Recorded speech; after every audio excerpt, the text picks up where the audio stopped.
गप्पांचा दिलखुलास मेळ, सर्वांच्या हृदयात आनंदाचा खेळ. रंगूया जीवनात गप्पांचा उत्सव, गप्पांचा गप्पांचा गप्पांचा.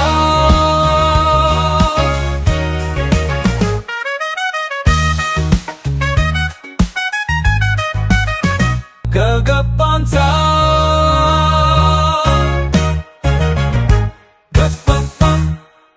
आशिया, युरोप, आफ्रिका खंडातील अविश्वसनीय पर्यटन स्थळांना भेट देण्यासाठी विश्वसनीय नाव ईशा टूर्स. 23 वर्षांचा अनुभव, 55,000 समाधानी पर्यटक. काहीतरी हटके हवं तर जिव्हाळ्याचा पर्याय ईशा टूर्स. नमस्कार ठाणेकर रसिक श्रोतेहो, सुस्वागतम. गप्पांचा एक अत्यंत मनोवेदक आणि प्रेक्षकांना भरभरून आनंद देणारा असा हा कार्यक्रम. टीम गप्पांच्या तर्फे मी नरेंद्र फडके आपणा सर्व रसिक श्रोत्यांचे आजच्या या 46व्या कार्यक्रमात मनपूर्वक स्वागत करतो.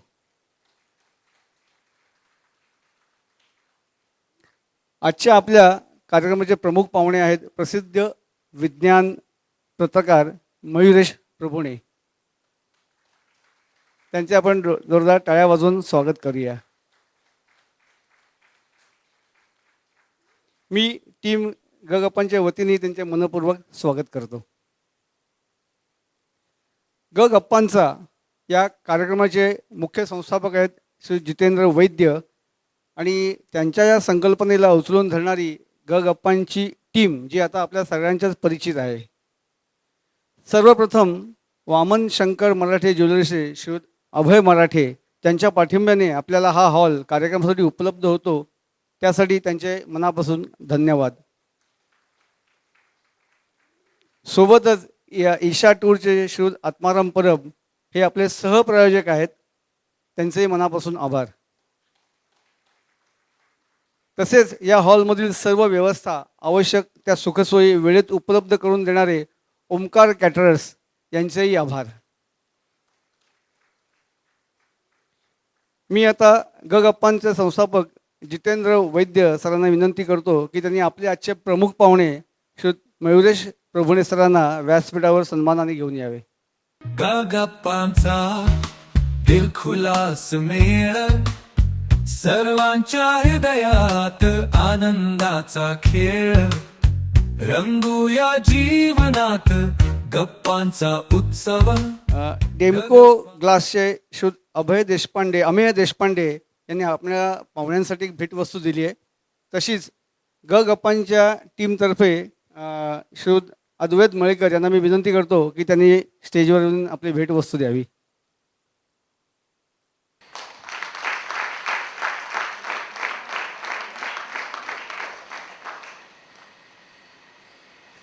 सभागृहाचे विश्वस्त वामन शंकर मराठे ज्वेलर्सचे श्री अभय मराठे आणि अजित मराठे तसेच ईशा टूर्सचे श्री आत्माराम परब यांना मी विनंती करतो की त्यांनी व्यासपीठावर यावे.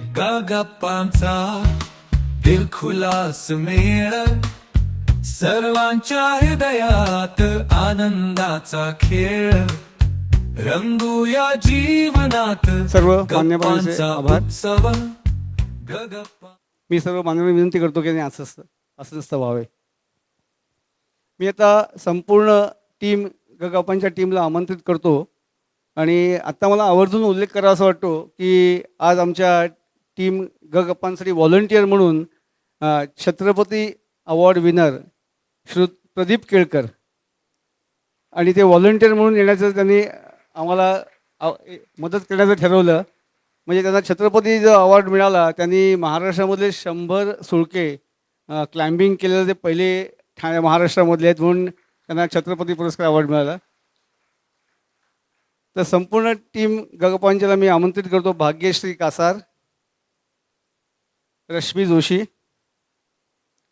अद्वैत मळेकर, श्री प्रदीप केळकर, आजच्या मुलाखतकार तपस्या नेवे आणि मी नरेंद्र फडके. गप्पांचा दिलखुलास मेळ सर्वांच्या हृदयात आनंदाचा खेळ रंगूया जीवनात गप्पांचा उत्सव गप्पांचा. आपल्या गप्पांचा ईशा टूर्स आणि भ्रमंती या तिघांनी मिळून आयोजित केलेला लडाख टूर हा एक कार्यक्रम ऑगस्टमध्ये आहे. तर त्याबद्दलची थोडक्यात माहिती देण्यासाठी मी यश वैद्य यांना मंचावर आमंत्रित करतो. नमस्कार. 46 कार्यक्रम झालेत.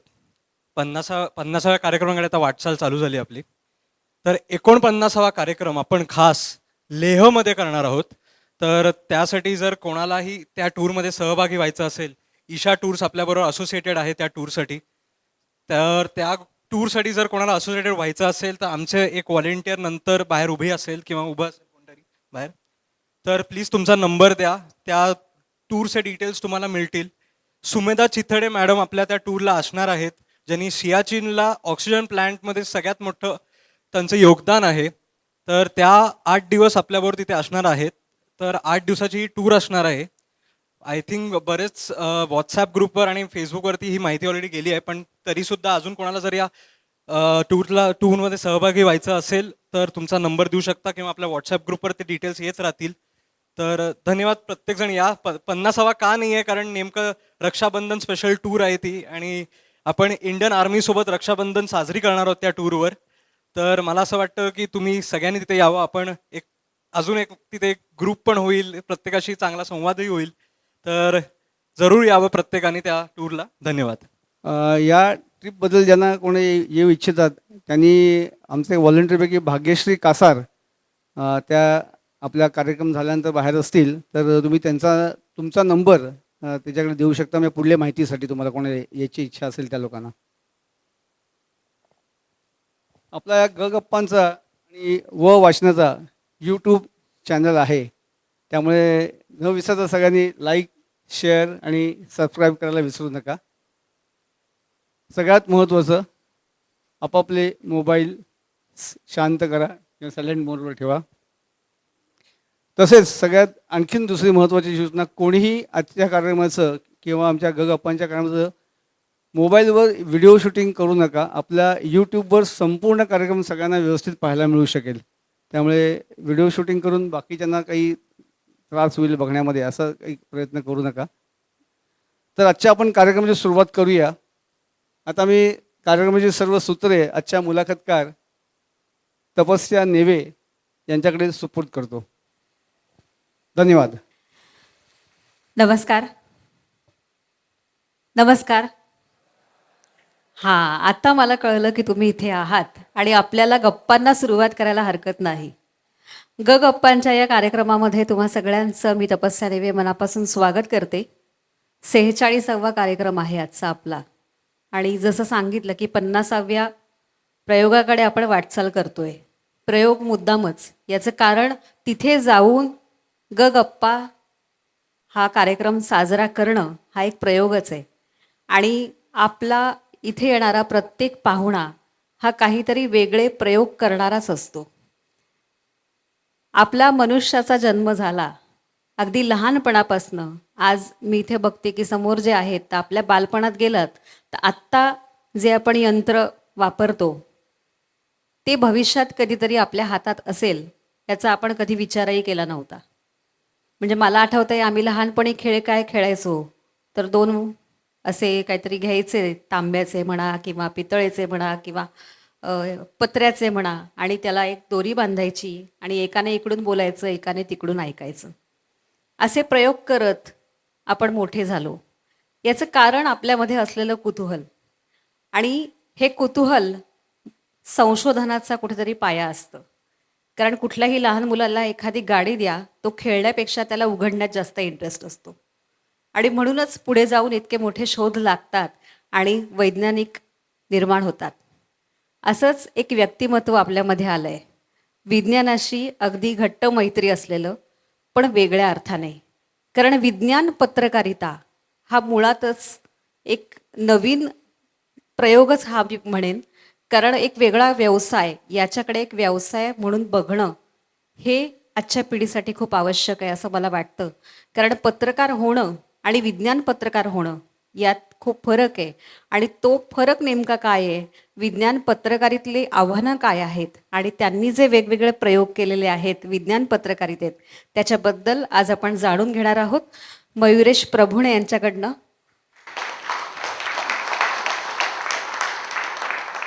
विविध वर्तमानपत्रांमधनं त्यांनी त्यांची विज्ञान पत्रकारिता सिद्ध केलेली आहे. सध्या महाराष्ट्र टाइम्समध्ये त्यांचं लिखाण सुरू आहे.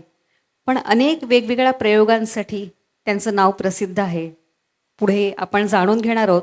पण मला तुम्हाला विचारायचं आहे की विज्ञानाशी संबंध आपल्या शाळेत असताना येतो, पण पुढे जाऊन विज्ञान पत्रकारिता करावी असं तुमच्या मनात नेमकं कधी आलं?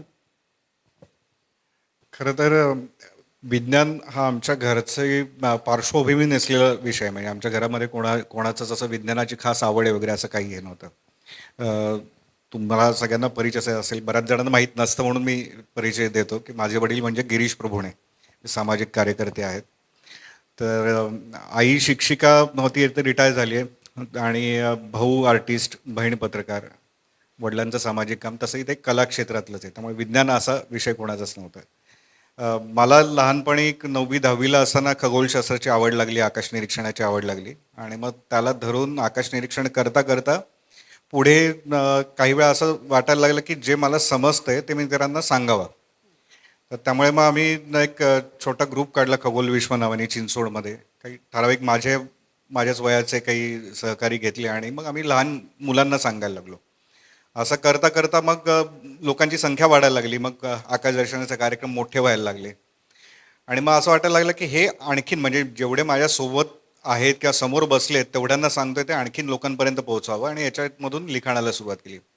सो कॉलेजला फर्स्ट इयरला असल्यापासून मी लोकसत्ताला विज्ञान विषयक लिहायला सुरुवात केली. लोकांना ते आवडलं. ज्या भाषेमध्ये मी लिहित होतो, सोप्या भाषेमध्ये लिहायचा प्रयत्न करायचो, लोकांना ते आवडायचं. आणि 5-6 वर्ष जोपर्यंत माझं शिक्षण पूर्ण होतं आहे तोपर्यंत लिहित राहिल्यानंतर मग असं वाटायला लागलं की हा ऑप्शन म्हणून चांगला आहे ज्याच्यामध्ये करिअर करता येऊ शकेल. आणि मग नंतर मग खास पत्रकारितेचा अभ्यासक्रम पूर्ण केला आणि लकीली त्यावेळेस मराठी पत्रकारितेत काही मोठे बदल घडत होते. नवीन न्यूज चॅनल आलेले होते आणि न्यूज चॅनल आल्यामुळे जे आधी वर्तमानपत्रात काम करत होते त्यांना मोठी संधी निर्माण झाली आणि त्यामुळे वर्तमानपत्रांमध्ये भरपूर जागा झालेली होती. त्यामुळे मी जस्ट पास आऊट झालो आणि मला लगेच पहिल्याच दिवशी नोकरी मिळाली. पण तेव्हा मी अटच ही ठेवली होती की मी पहिल्या दिवसापासून विज्ञान पत्रकारिताच करणार आणि दुसरं बीट सांभाळणार नाही, तर मी येतो. आणि हे मी असं एका मोठ्या वृत्तपत्राला म्हणालो होतं. पण माझ्याकडे अर्थात 5-6 वर्षांचं लिखाण होतं. ते बघून मग त्यांनी मला सांगितलं नाही काही हरकत नाही, हा प्रयोग करून बघायला. आणि तेव्हापासून 20 वर्ष झाली तो प्रयोग सुरू आहे अजून. विज्ञान पत्रकारिता हा मराठीमध्ये तसा पहिल्यांदाच मला असं वाटतं हा प्रयोग असावा. याचं कारण इंग्रजीमध्ये हे सर्रास होत असतं किंवा तिथे हे परिचित आहे. पण मुळात विज्ञान हा विषय मराठीमधनं पुढे जाऊन शिकणं किंवा मराठीमधून त्याचा प्रचार प्रसार करणं हे मराठी विज्ञान परिषदेसारख्या काही संस्था सोडल्या तर फारसा हा प्रकार दिसून येत नाही. पण मराठी भाषेमधून पत्रकारिता करताना विशेषतः विज्ञान विषयक तर त्याबद्दल तुम्हाला काही मर्यादा जाणवतात का?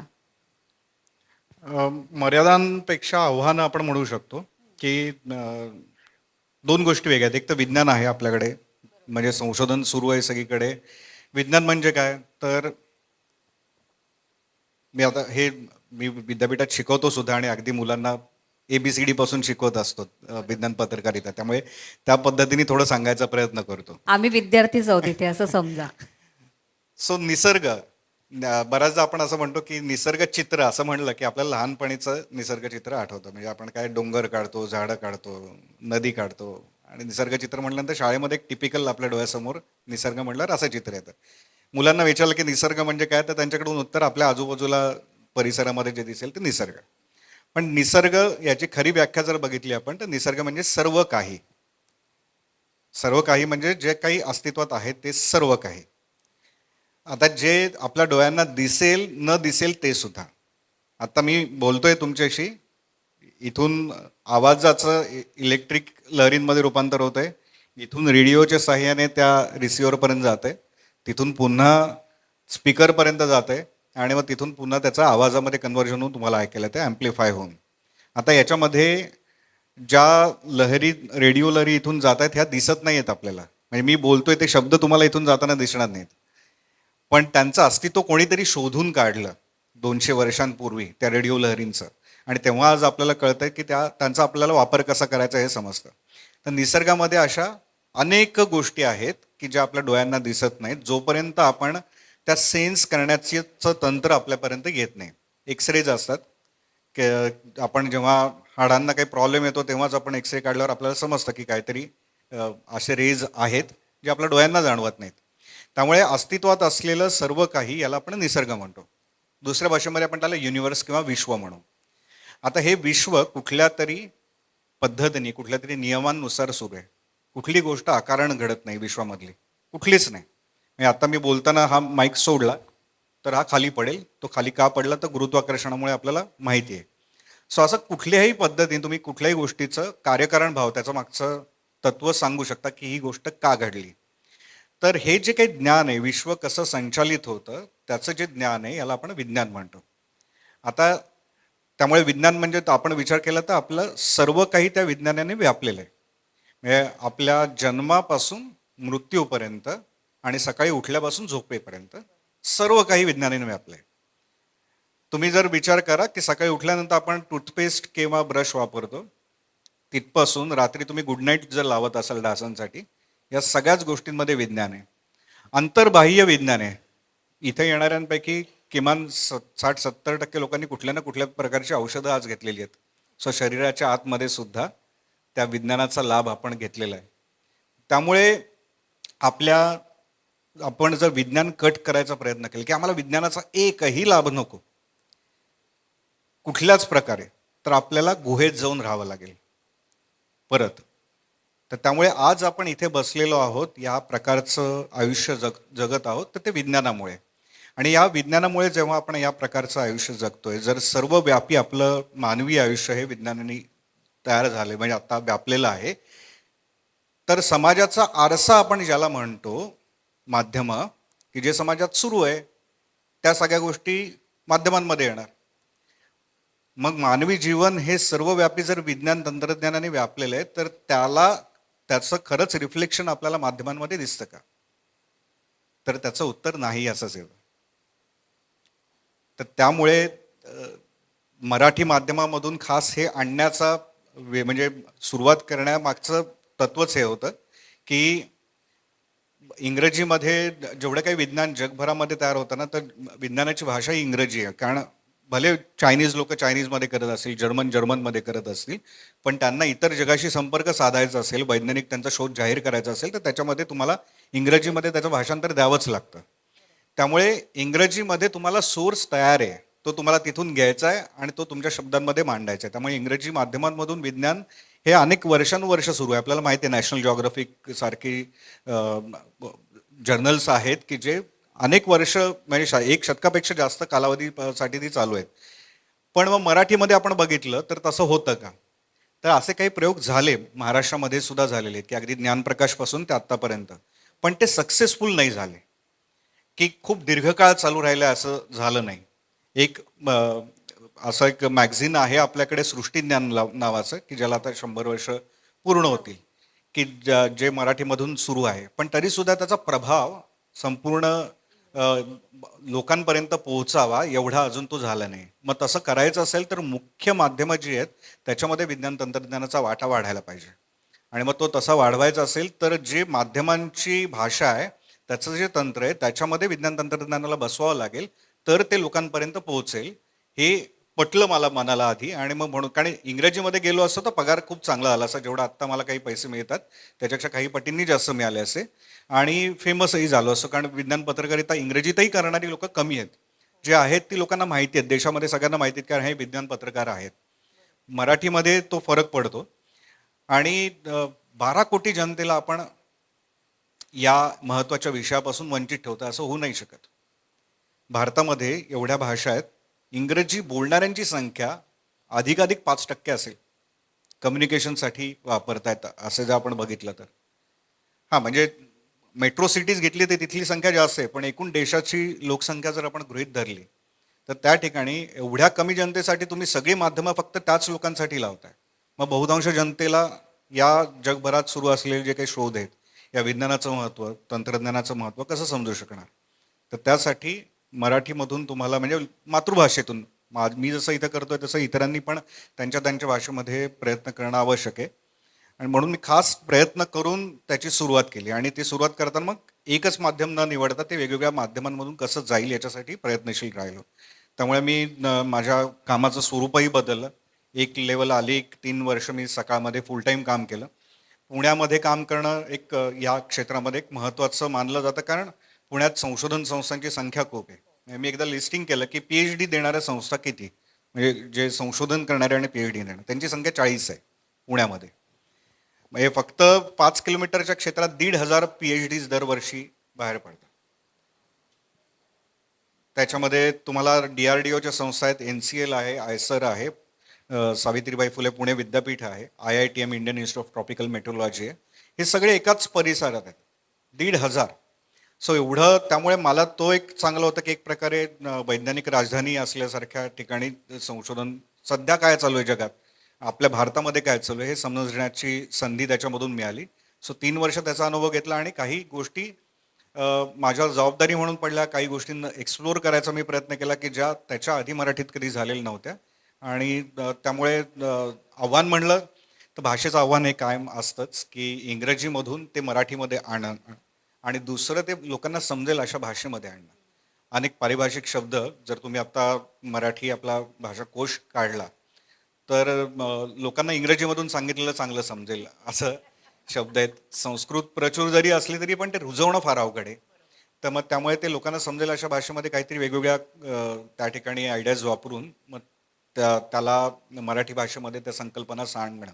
मला आठवतं की जेव्हा मी वेदर कव्हर करायला सुरुवात केली, मग हवामान कव्हर करायला सुरुवात केली, तर तेव्हापर्यंतची अशी पद्धत होती की IMDच्या ऑफिसला म्हणजे सिमला ऑफिसला कॉल करायचा आणि उद्याचं हवामान काय एवढं विचारायचं फोन करून.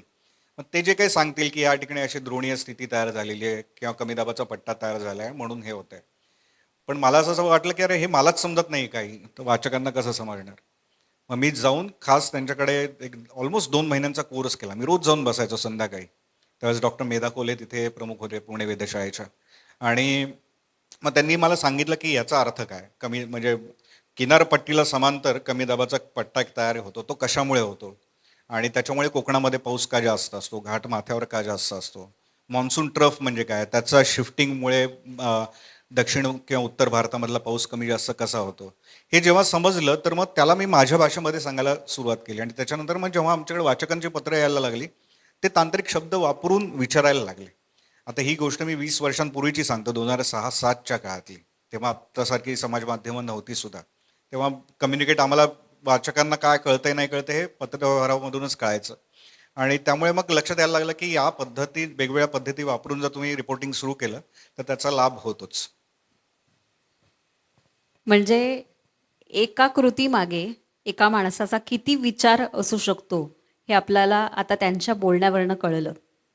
संशोधन हे वर्षानुवर्ष चालू आहे आपल्याकडे.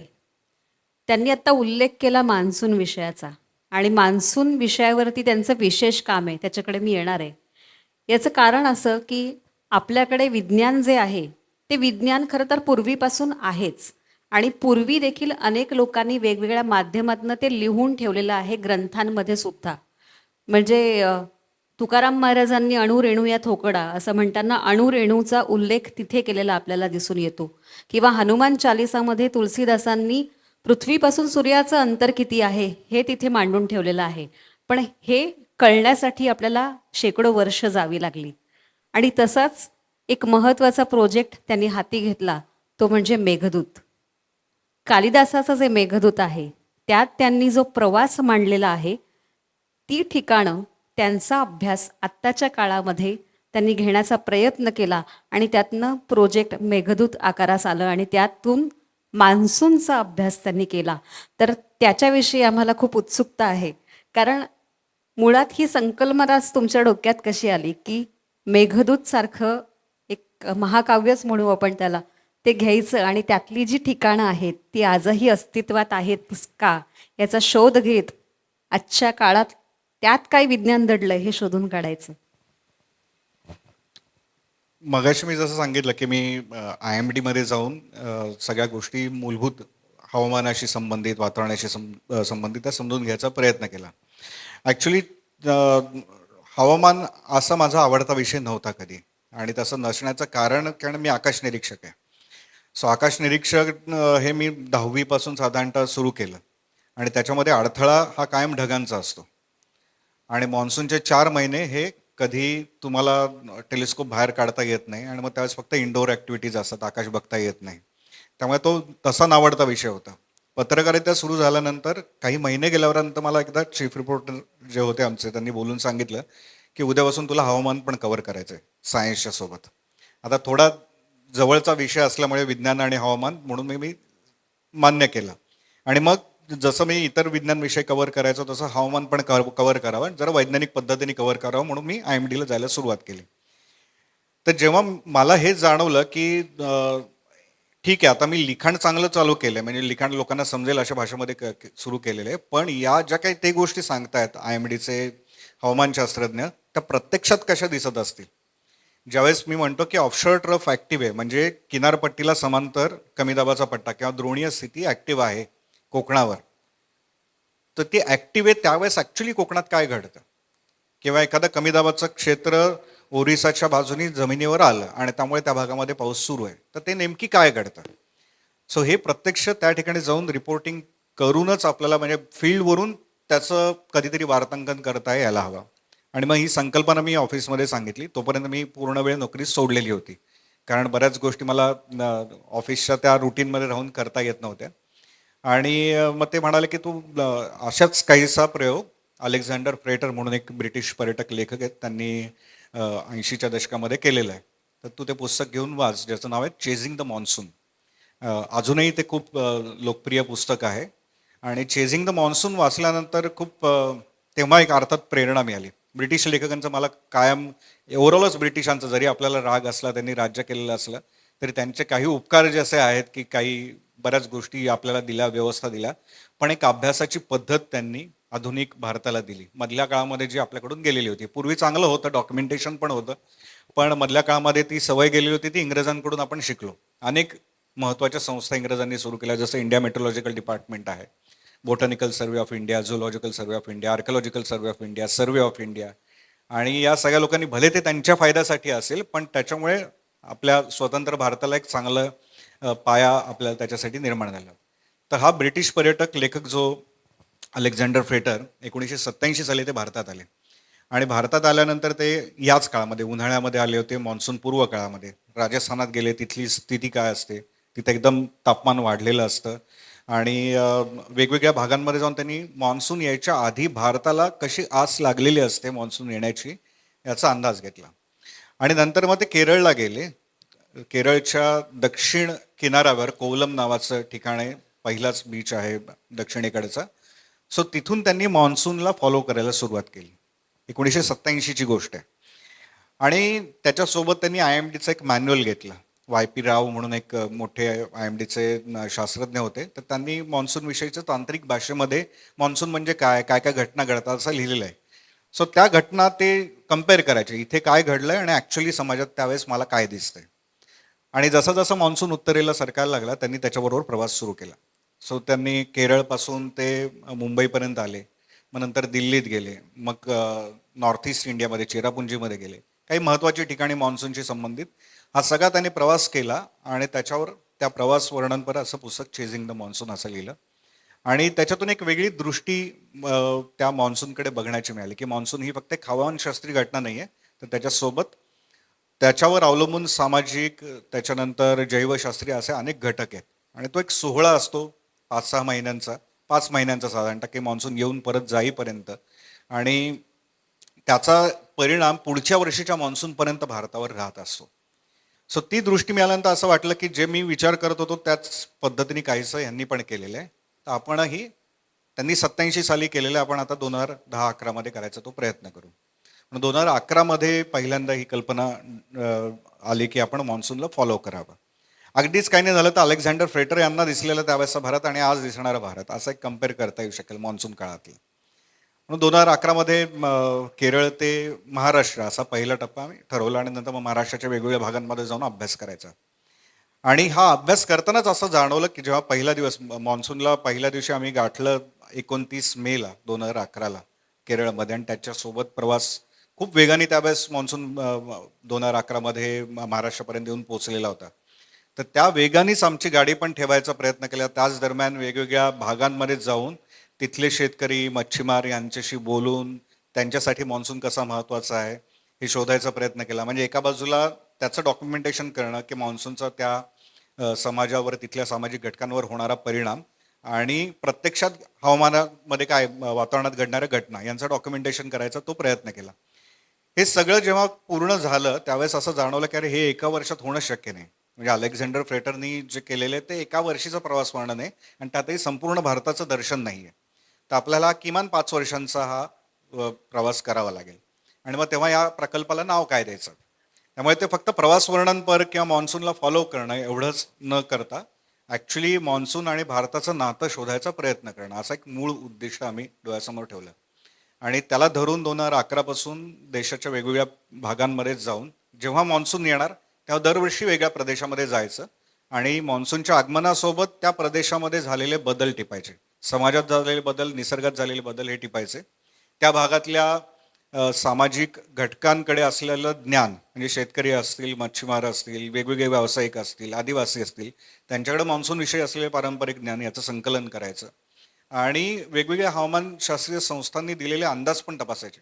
त्या भागासाठी समजा IMDने अंदाज दिलेला असेल की या भागामध्ये एवढा पाऊस पडेल, तो खरंच पडतोय का नाही, ते पण एक व्हॅलिडेशन खूप महत्त्वाचं असतं अंदाज देणाऱ्यांसाठी. आणि क्लायमेट चेंज ज्याला आज आपण म्हणतोय, हवामान बदल होतोय, त्या हवामान बदलाचे त्या भागावर काय परिणाम होतात असे आम्ही काही महत्त्वाची उद्दिष्ट ठरवली. आणि 2011 पासून वेगवेगळ्या भागांमध्ये आम्ही मॉन्सूनच्या सोबत देशभर फिरायला सुरुवात केली. याला नाव जरी मेघदूत दिलं असेल तरी हा फक्त कालिदासाच्या मेघदूतापुरता मर्यादित नाहीये. हा ओव्हरऑल मॉन्सून आणि भारताचं नातं शोधणारा प्रकल्प आहे. सो पहिल्या वर्षी आम्ही केरळ ते महाराष्ट्र पश्चिम घाटातून प्रवास केला. दुसरं वर्ष होतं मध्य भारताचं आणि मग त्या मध्य भारतातून प्रवास करताना आम्ही कालिदासांच्या मेघदूताचाही मागोवा घेतला. तिसरं वर्ष होतं वायव्य भारताचं, हरियाणा ते गुजरात हा पूर्ण वाळवंटी भाग, आणि त्या वर्षी आम्ही सरस्वती नदीचा मागोवा घेतला म्हणजे त्याच्या मार्गाने प्रवास केला.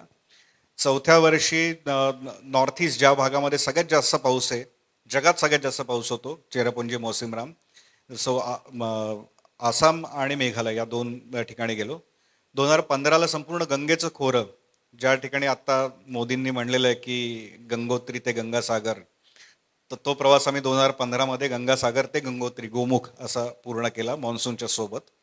2016ला अंदमान निकोबार बेटं, 2017ला लेह लडाख आणि जम्मू काश्मीर, 2018ला संपूर्ण दक्षिण भारत आणि प्रामुख्याने ज्या भागांमध्ये सायक्लोन्स धडकतात तो संपूर्ण भाग, 2019ला संपूर्ण वाय ॲक्सिस भारताचा कन्याकुमारीपासून ते केलॉंग म्हणून हिमाचल प्रदेशमधल्या ठिकाणी एकाच स्ट्रेचमध्ये 10,000 किलोमीटर पूर्ण प्रवास केला.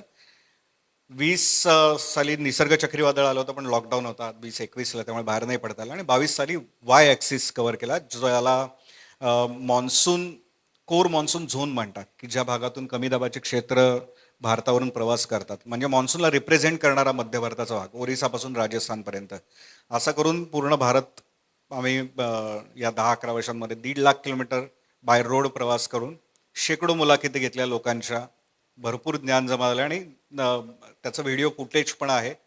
टप्प्याटप्प्याने हे जेव्हा चालू होतं तेव्हा त्याचं लिखाणही मी महाराष्ट्र टाइम्समध्ये सिरीजमध्ये करत होतो. लोकप्रभामध्ये एक मॉन्सून डायरी नावाचं सदर यायचं, त्याच्यामधूनही प्रसिद्ध झाले.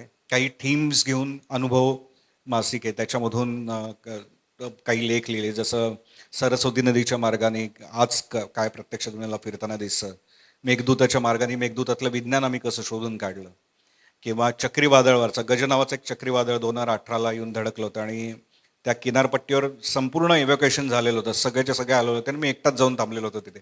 त्याचं रेकॉर्डिंग करायचं होतं की चक्रीवादळ येतं म्हणजे काय होते बघायला. सो त्या हॉटेलमध्ये एकटाच होतो, 5-6 कॅमेरे मी लावून ठेवले होते आणि त्या रात्रभरामध्ये काय काय घटना घडलेल्या त्या ओळींनी त्या रेकॉर्ड करत होतो. काय अनुभव होता तो, आम्हाला प्रत्यक्ष ऐकायला नक्की आवडेल. सो आपण वादळापूर्वीची शांतता म्हणतो ना, ॲक्च्युली वादळापूर्वीची शांतता अनुभवायला मिळाली. म्हणजे मी ऑलरेडी दक्षिण भारत कव्हर करून आलेलो होतो ऑक्टोबरमध्ये. त्यावेळेस आपला मान्सून ज्यावेळेस संपतो 15 ऑक्टोबरला साधारणतः भारतातून मान्सून बाहेर पडतो. 15 ऑक्टोबरच्या पुढे जात नाही, ती तारीख त्याच्या आधीच असते.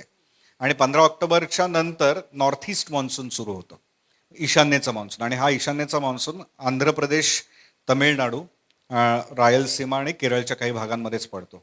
कारण वारे आता उलटे ईशान्येकडून येत आहेत आणि ईशान्येकडून येताना हे वारे भारताच्या बहुसंख्य भागावर बहुतांश भागावर कोरडे असतात, जमिनीवरून येणारे असतात.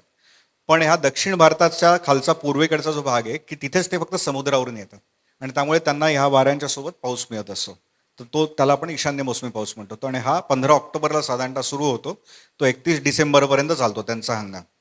तर त्या मान्सूनचा अभ्यास करण्यासाठी आम्ही बाहेर पडलो, पण त्या संपूर्ण हंगामामध्ये आम्हाला पाऊसच बघायला मिळाला नाही, कारण त्याच्यामध्ये खूप चढउतार असतात. जसं आपला मान्सून बऱ्यापैकी नॉर्मल असतो, पण त्यांच्या दक्षिणेकडचा जो मान्सून आहे त्याच्यामध्ये चढउतार खूप असतात. काही वर्षी बिलकुलच पाऊस येत नाही, काही वर्षी खूप जास्त पाऊस येतो. तिथून मी जस्ट पुण्यात पोहोचलो आणि IMDचा अलर्ट आला की एक सायक्लोन तयार होत आहे बंगालच्या उपसागरामध्ये. ते नेमकी कुठे धडकेल याची सुरुवातीला कल्पना नव्हती, पण सायक्लोन तयार होणार हे मात्र माहिती होतं. मी लगेच बुकिंग केलं आणि मी म्हटलं एका ठिकाणी कुठेतरी जाऊन थांबू आणि मग तिथून नेमकी ज्या भागामध्ये धडकणार असेल तर तिथे जाऊया. सो मदुराईला जाऊन थांबलो आणि मग त्याच्यानंतर त्यांचं फोरकास्ट आलं की हे चेन्नईच्या दक्षिणेला नागपट्टणम नावाचं एक ठिकाण आहे, तर वेदारण्यम आणि नागपट्टणम या दोन्हीच्या दरम्यान ते येऊन धडकेल. तर अलर्ट आल्यानंतर मग मी म्हटलं की त्याच याला धरून जरा आणखीन काही ज्या भागामध्ये ऑलरेडी चक्रीवादळ धडकली होती तिथं जाऊन अभ्यास करू. त्याचं फेमस उदाहरण आहे, तुम्ही अग्निपंखमध्ये वाचलं असेल, डॉक्टर कलामांनी सांगितलं होतं की त्यांच्या गावाला एक मोठा चक्रीवादळाचा तडाखा बसलेला होता. धनुषकोडी नावाचं ते गाव आहे रामेश्वरमच्या दक्षिणेला, आणि त्यांचा स्वतःचा होड्यांचा व्यवसाय होता त्यांच्या वडिलांचा. आणि त्यावेळेस जेव्हा हे चक्रीवादळ धडकलं होतं अगदी भारताच्या दक्षिण टोकाला, म्हणजे श्रीलंका आणि भारत याच्या दरम्यान ज्याला आपण रामसेतू म्हणतो त्या भागातून हे चक्रीवादळ पास झालं आणि त्यावेळेस चालू ट्रेन अख्खीच्या अख्खी वाहून गेली आणि त्याच्यामध्ये 200-300 जण होते ते याच्या तडाख्यामध्ये गेले. आणि नंतर ते धनुषकोडीमध्ये कोणी जाऊन राहण्याचं धाडस केलं नाही. आत्ता जर तुम्ही जाऊन बघितलं ते घोस्ट सिटी सारखं त्याचं इंस्टाग्रामवर फेमस झालेलं आहे, लोक जातात तिथून रील्स काढतात त्या घोस्ट सिटीचे, जुनं चर्च वगैरे दिसतं. सो हे सगळं बघून मी नागपट्टणमला उत्तर दिशेला जायला सुरुवात केली. आणि ते जाताना ॲक्च्युली ज्या दिवशी धडकणार होतं त्याच्या आदल्या दिवशी मी आकाश दर्शन केलं, व्यवस्थित आकाश बघायला मिळालं होतं. आणि याचं कारण असं आहे की समजा चक्रीवादळ इथे धडकणार असेल उद्या आणि चक्रीवादळ सध्या इथे असेल तर त्या वादळाच्या भोवती म्हणजे सगळ्यात कमी दाब असतो आणि त्या कमी दाबाच्या भोवती खूप वेगाने चक्राकार वारे फिरत असतात. यांचा वेग साधारणतः ताशी 100 किलोमीटर किंवा त्याच्यापासून पुढे वाढायला सुरुवात होते. जेव्हा तो 250 किलोमीटर ताशी होतो तेव्हा ते महाचक्रीवादळ झालेलं असतं, सुपर सायक्लोन झालेलं असतं. आणि त्यामुळे एवढे फिरत असताना ते सगळंच्या सगळं बाष्प खेचून घेतं स्वतःकडे आसपासच्या भागामधलं. त्यामुळे तुम्ही जर बाहेरच्या भागामधून बघितलं तर आकाश अगदी क्लिअर असतं, तुम्हाला जाणवणार पण नाही की इथं वादळ धडकणार आहे. आणि म्हणून आजपर्यंत जेवढे मृत्यू झालेत देशभरामध्ये चक्रीवादळाचा तडाखा बसून, जेव्हा सॅटेलाइट इमेज किंवा रडारच्या इमेजेस नव्हत्या, त्याला कारणच आहे की लोकांना कल्पनाच यायची नाही की असं काही चक्रीवादळ आहे. त्या चक्रीवादळाच्या आधी मी मछलीपट्टणम नावाचं एक ठिकाण आहे तिथं जाऊन आलो की नेमकी चक्रीवादळ धडकल्यावर होतं काय. पूर्व किनारपट्टी आपली खूप प्रोन आहे आणि वर्षानुवर्ष ह्या भागाला चक्रीवादळ धडकली आहेत. तर मछलीपट्टणम हे मसुलीपट्टणम त्याचं खरं नाव आहे. आणि मुस्लिन म्हणून एक आपलं कापड होतं, जगभर फेमस होतं, की जे इजिप्तमधून किंवा ग्रीक लोक सुद्धा आपल्याकडून घेऊन जायचे मम्मीला गुंडाळायला. आणि ढाक्याचं कापड आणि मसुलीपट्टणमचं कापड आपला पण त्याच्यामध्ये रोल आहे. याचं कारण असं आहे म्हणजे महाराष्ट्राचं सुद्धा, कारण तिथे कृष्णा नदी वाहते त्या मसुलीपट्टणमच्या इथे. तर त्या कृष्णा नदीमधला गाळ जो आहे तिथे जो जमा झालेला आहे तो महाराष्ट्रातून सुद्धा जातो आपल्या दक्कनच्या पठारावरून. आणि त्याच्या भागामध्ये मोठ्या प्रमाणामध्ये कापसाची शेती व्हायची, तिथे ते कापड तयार केलं जायचं आणि हे जगभर फेमस होतं. आणि त्यामुळे मसुलीपट्टणम हे ठिकाण जगातलं एक मोठं बंदर होतं. या मसुलीपट्टणमला अनेकदा सायक्लोनचे तडाखे बसत आलेले आहेत, आजही बसतात. पण प्रत्येक वेळेस ते काही दशकांनी परत सावरले आणि परत त्यांचे व्यवसाय सुरू झाले. पण 1864ला एक असं 1864 का 66ला एक मोठं चक्रीवादळ आलं. दिवाळीचा दिवस होता. आणि दिवाळीच्या दिवशी म्हणजे सगळं त्यांची तयारी चालू होती. जेवण केलं, लोक झोपली आणि एक मोठी लाट आली, जवळपास 20 मीटरची लाट. आधी त्यांना माहिती नाही, सुरुवातीला थोडा पाऊस चालू आला, वारे व्हायला लागले, पण 20 मीटर उंचीची, 20 ते 25 मीटर उंचीची लाट तिथं वाहून आली आणि किनारपट्टीपासून जवळपास 5 किलोमीटर आतपर्यंतचा सगळ्या प्रदेशाला त्याचा तडाखा बसला. हे मछलीपट्टणम सिटीमध्ये, जे बंदर ज्याला म्हणलं जायचं, आणि त्या वर्षी तिथली लोकसंख्या होती 64,000. 19व्या शतकातली गोष्ट आपण सांगते. 30,000 जण ह्याच्यात गेले. 4-5व्या दिवशी जेव्हा इंग्रज तिथे बघायला गेले, त्या सगळ्या भागाचं सर्वेक्षण करायला गेले, तर नारळाच्या झाडाच्या वर अनेकांची प्रेतं सापडली. सो या लेवलनी, म्हणजे ह्या पद्धतीने सायक्लोन्सनी हाहाकार केला इतिहासामध्ये. त्या काळामधल्या त्या चक्रीवादळाच्यामुळे 5 किलोमीटर आतपर्यंत, ज्याला स्टॉर्म सर्ज म्हणलं जातं, म्हणजे समजा हे स्टॉर्म येतंय आतमध्ये, तर हे जिथून घासून येतंय समुद्राला, तर त्याच्यासोबत एक मोठी लाट उसळलेली असते. सगळ्यात जास्त जो फटका बसतो त्या लाटेचा बसत असतो, वाऱ्यांचा किंवा पावसाचा नसतो. तर त्या लाटेच्यामुळे जो गाळ आला तो पूर्ण त्या बंदरामध्ये भरला गेला आणि ते मछलीपट्टणम पूर्णतः कायमस्वरूपी बंद झालं. जे 5-1 हजार वर्ष किंवा किमान 3-3.5 हजार वर्ष तरी तिथून व्यापार होत होता, ते अख्खच्या अख्खं बंदर नष्ट झालं. आणि मग त्या बंदराचं जे महत्व आहे ते मग पुढे मद्रासकडे गेलं, विशाखापट्टणमला गेलं, वर ढाक्याला गेलं. त्यामुळे एक अख्खं ठिकाण म्हणजे इतिहासच बदलला जातो असं चक्रीवादळामुळे झालेलं आहे. आणि त्याच मछलीपट्टणमपासच्या जवळपासच्या भागामध्ये एक नवीन चक्रीवादळ येणार होतं. त्यामुळे मला त्याच्यामध्ये इंटरेस्ट होता की नेमके वादळ येतं म्हणजे काय, आणि तो काळ काय होता हे इतिहासाचा अभ्यास करून त्यावेळेच्या नोंदी पाहून माहिती होतं, आणि आता प्रत्यक्षात गेल्यानंतर काय होतं. आणि या दरम्यान जेव्हा गेलो तेव्हा स्थिती 100% पूर्ण वेगळी होती. कारण मी एवढं धाडस करण्याचं कारणच हे होतं की भारतीय शास्त्रज्ञांवर तो विश्वास होता. मी जात असताना मला दर 15 मिनिटांनी ते वादळ कुठे पोचलेले माझ्या मोबाईलवर कळत होतं. IMDच्या ज्या प्रमुख होत्या त्या सायक्लोनचं अलर्ट देणाऱ्या, त्या आधी पुण्यात होत्या, त्यामुळे मला त्यांचे माहिती, त्यांनाही मी सांगितलं होतं की मी चाललोय, तर त्यांच्याकडूनही अपडेट मिळत होते. आणि पत्रकार असल्यामुळे तिथल्या लोकांना जरा पटवून सांगून, कारण सगळ्यांना इव्हॅक्युएट करायला सांगितलेलं होतं. तरीसुद्धा एक हॉटेल मिळालं, तर हॉटेलवाला पण तिथं नव्हता, आणि जाऊन थांबलो आणि 2-3 तास आधी लाईट घालवण्यात आली तिथली सगळीकडचीच. एक खूप इंटरेस्टिंग गोष्ट तिथं होती की ह्या संपूर्ण किनारपट्टीला, नंतर लास्टला मी ओरिसामध्ये पण जेव्हा गेलो, तर तिथेही आता सगळ्या पूर्व किनारपट्टीवर दर काही किलोमीटरवर शेल्टर्स बांधलेली आहेत. आणि ज्या वेळेस वॉर्निंग येते सायक्लोनची, त्यावेळेस कोणी काहीही न सांगता सगळेजण आपण घरातले जे प्रमुख गोष्ट, काही महत्त्वाच्या गोष्टी आहेत, म्हणजे अगदी मोबाईल फोन, चार्जर वगैरे वगैरे, आणि तुमचे आधार कार्ड किंवा काही कागदपत्र असेल, थोडेफार पैसे, दागिने, हे सगळे घेऊन त्या शेल्टर्समध्ये जाऊन राहतात. आणि सरकारला खूप काही कष्ट करावे लागतात असं बिलकुल होत नाही. आणि जेव्हा सायक्लोन येऊन जातं तेव्हा ते परत जातात.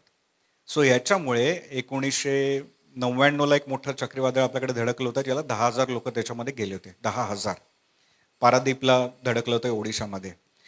तर त्याच्यानंतर हा खूप मोठ्या प्रमाणामध्ये NDRF वगैरे ज्याची सुरुवात झाली वाजपेयींच्या काळामध्ये, त्याला कारणच ते चक्रीवादळ होतं. तर ते झाल्यानंतर हाच बदल मला तो नागपट्टणमला पण दिसून आला, जिथं मी जाऊन थांबलो होतो. वेळंकन्नी नावाचं एक खूप महत्त्वाचं, ख्रिश्चनांसाठी महत्त्वाचं ठिकाण आहे, तर त्याच ठिकाणी मी गेलेलो होतो. दुसरे ज्यावेळेस ॲक्च्युली चक्रीवादळ सुरू होणार, तर हळूहळू थोड्या वेळाने वाऱ्याची दिशा बदलताना दिसत होती. रात्री 1-2च्या दरम्यान तुफान पाऊस सुरू झाला, पण त्यात पावसाचे पण बँड्स असतात. चक्रीवादळ येताना एकसारखा पाऊस नाही पडत.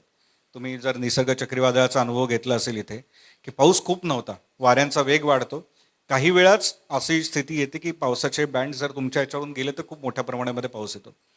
पण रात्री 2:30 ते 4:30 या वेळेमध्ये जेव्हा त्या चक्रीवादळाची भिंत त्या नागपट्टणमच्या दरम्यान धडकली, त्या दरम्यान त्या ज्या हॉटेलच्या रूममध्ये मी राहत होतो त्याच्या खिडक्यांमधून पण हवा आलेली होती, आणि सगळे दरवाजे लॉक झाले आणि खिडक्या फुटल्या, खिडक्यांच्या काचा फुटल्या.